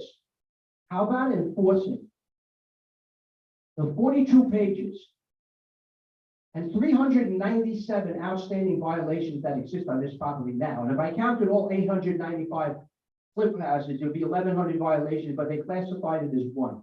So, can the council bring pressure on anyone to do this, or absent that, bring the 4 co-conspirators to the next hearing, swear on the oath, ask them the pertinent questions, and when they fail to respond correctly, appropriately, lawfully, you have the ammunition to refer them to the district and county prosecutor of Rensselaer County, Mary Pat Donovan.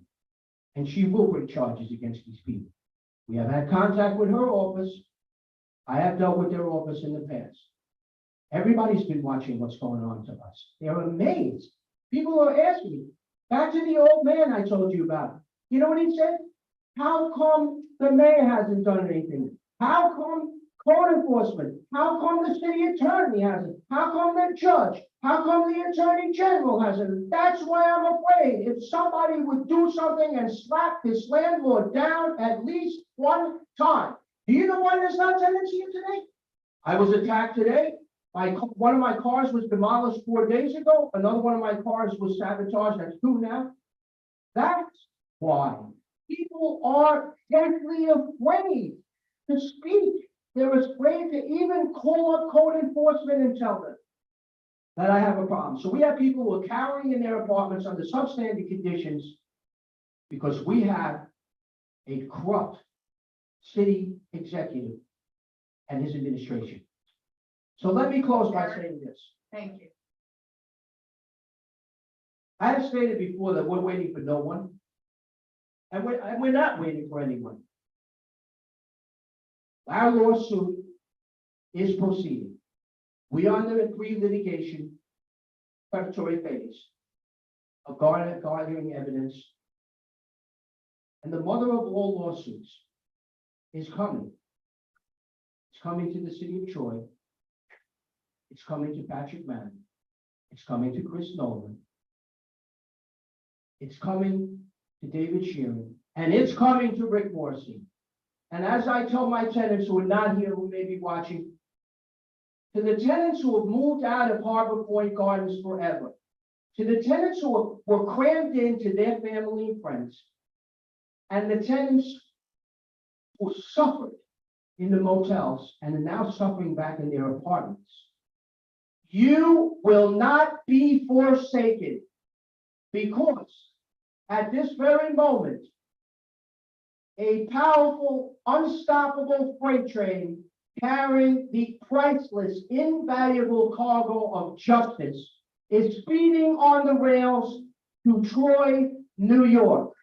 To my tenants, help is on the way, and Harbor Point Garden tenants will prevail.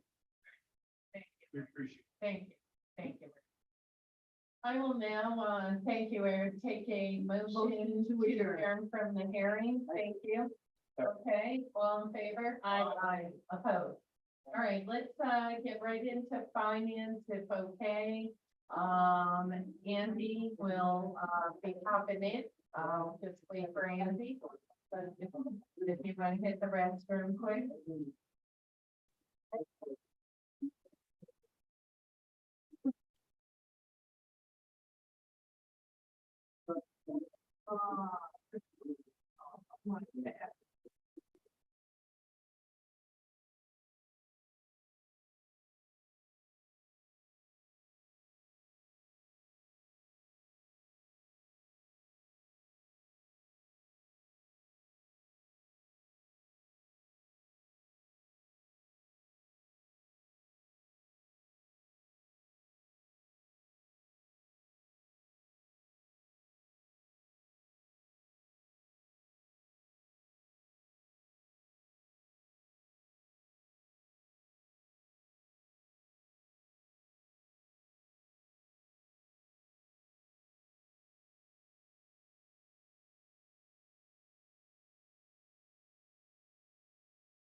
Council member.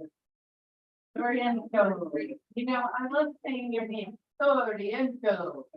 All right, we are now, I would ask, folks to hold conversations outside the hallway.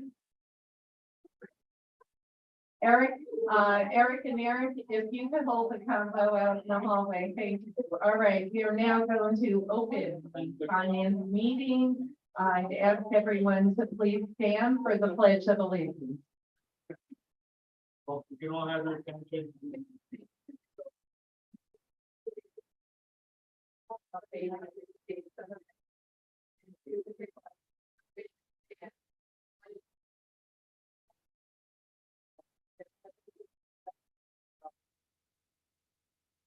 All right, we're going into quick roll call. Councilmember Gully. Here. Councilmember Figueroa. Here. Councilmember Steele. Councilmember Steele. Okay. President. Councilmember Mims. Present. Councilmember Conley Wilson is absent. Councilmember Soriento. Here. Council President Mantello is here. We have 6 present, 1 absent. And we'll get right to the public forum. Public forum, would anyone in the audience like to address the council on any legislation on the agenda? And I knew Eric Wisher will be talking about the Homeland Security grant.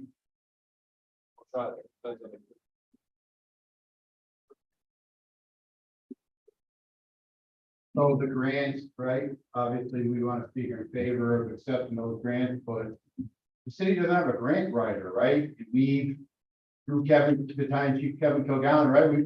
This puts us over like $5 million in grants that he wrote. Imagine if we had regular staff that wrote grants, how much more we could get for the city beyond that, right? There's a definite problem here.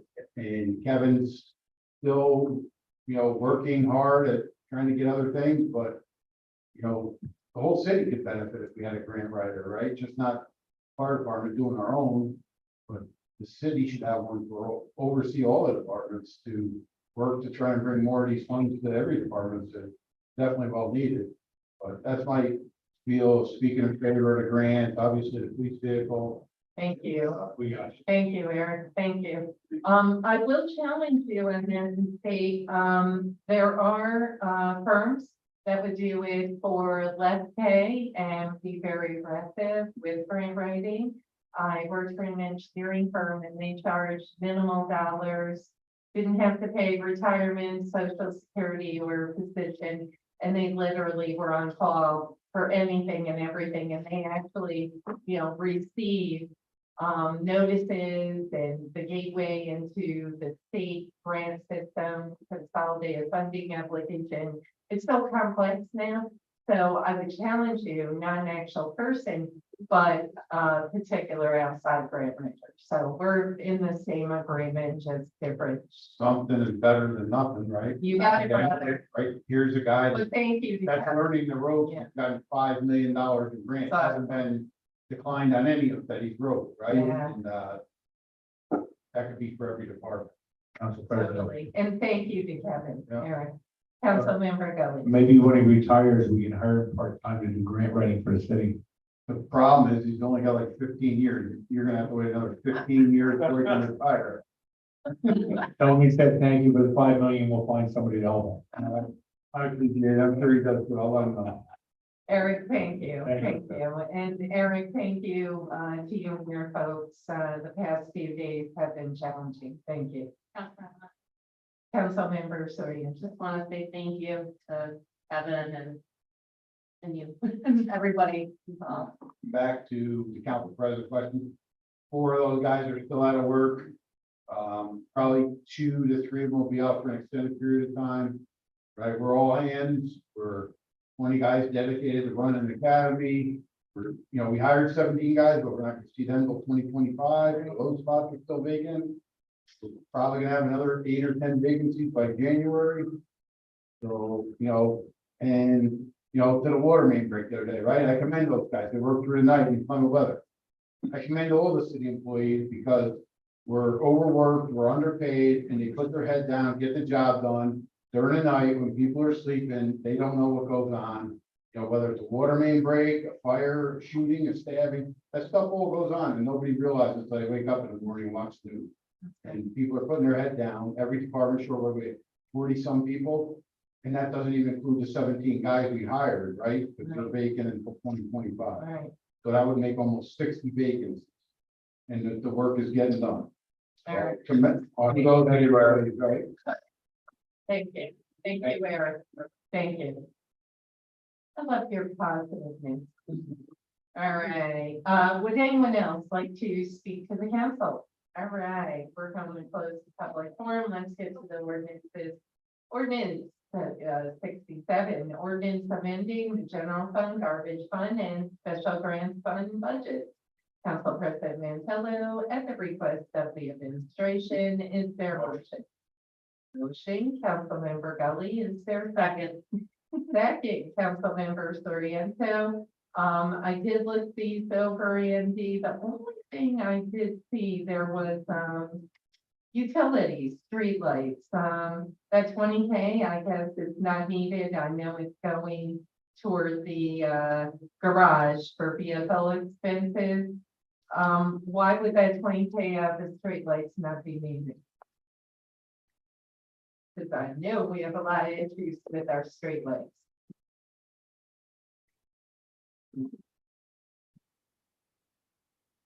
The one positive, well, not the one, but the biggest positive that we're seeing, streetlight version, is we were approximating what the savings would be based off of the LED version.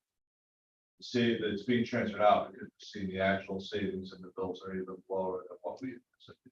Okay, for got it. That is maybe one positive compared to the 10 negatives, all right? We'll talk about that another day, public utility or public, general service. Sure. Yes. Thank you, Andy. You might as well stay here. Is there a motion? Okay, and second, I apologize. All in favor? Aye. Opposed? Ordinance 67 carries 6-0. Ordinance 68, ordinance amending the miscellaneous special revenue fund and general fund budget to accept funds from the U.S. Department of Homeland Security for the purpose of purchasing equipment for the fire department. Council President Mantello, at the request of the administration, is there a motion? Motion, Councilmember Gully, is there a second? Second, Councilmember Soriento and Steele. On this one, Andy did say that we will have to follow up with the chief. If you see, it's 2 1/4 for, So that's, oh, I'm this is sorry. the fire. Oh, I'm So you sorry. can follow what you see on the Okay. fire chief on Yeah. that one, so. This is the fire one. I apologize. We have a motion, we have a second discussion, all in favor. Opposed? Ordinance 68 carries 6-0. This one is the one, ordinance 69. Ordinance amending the general fund budget to appropriate funding from the city's federal forfeitures for the purpose of purchasing a safety rescue vehicle. Council President Mantello, at the request of the administration, is there a motion? Motion, Councilmember Soriento, is there a second? Second, Councilmember Steele. Councilmember Soriento and Steele. On this one, very quickly, discussion, we're using 2 1/4 forfeitures, I see. It's, I like a picture of this car, it's a $225,000 rescue vehicle for the police. I am real, like, is it a Batman mobile? Seriously, like, what is equipped in this vehicle? I would defer. to Armor chief. plated. I know, Yeah. I'd like It's to a see safety- it. It's a safety vehicle. Yeah. Can the council go for a ride? Councilmember Gully. Oh, I'm sorry. Yeah. Can the council take a ride in it? We need to test it. I might just. Yeah, and I'm sure people would shoot at us, so we'll be tested.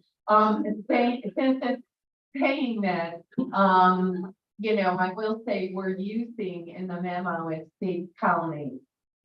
So it clearly we're in need for one for us. Correct, and there is a concern about colonies, been very gracious in letting us use it. There's a concern with how often we are using it, that. Yeah. Using it and abusing it may end up being a fine line. No, Especially in today's council president. yes, Councilmember Gelli, Especially in today's, I think if people like it, that's very far forward to have. absolutely. Situations are getting much greater intensity. We need to make sure that. Yeah, and I am curious what it looks like, so we'll have to see it. Further discussion, all in favor? Aye. Opposed? All right, ordinance 69 carries 6-0, last but not least, resolution 93, resolution appointing commissioners of fees for the city of Troy, Council President Mantello. Is there a motion? Motion, Councilmember Gelli, is there a second? Second, Councilmember Venn, discussion? Council president, Yes, Councilmember Gelli. are these people sheriffs or are they inmates? Yes. That was my question. Yeah. I mean, are they on one side of the board or the other? Yeah. I'm already, I know, I'm gonna get. We're getting a little punchy this time of night. Well, it's very punchy because Councilmember Gully showed me a picture of the TCD vehicle. We are, Said you want to see it, so I showed it. we're, All right, I will now, ordinance 69, or People. resolution 93 carries 6-0. Further discussion, do I have a motion to adjourn? All in favor, resolution 93. Aye. Opposed, resolution 93 carries 6-0. Now, do we have a motion to adjourn? Absolutely. All right, everyone, do I have a second? Second, thank you. All in favor? Aye. Opposed? All right. Jim, don't give up your day job.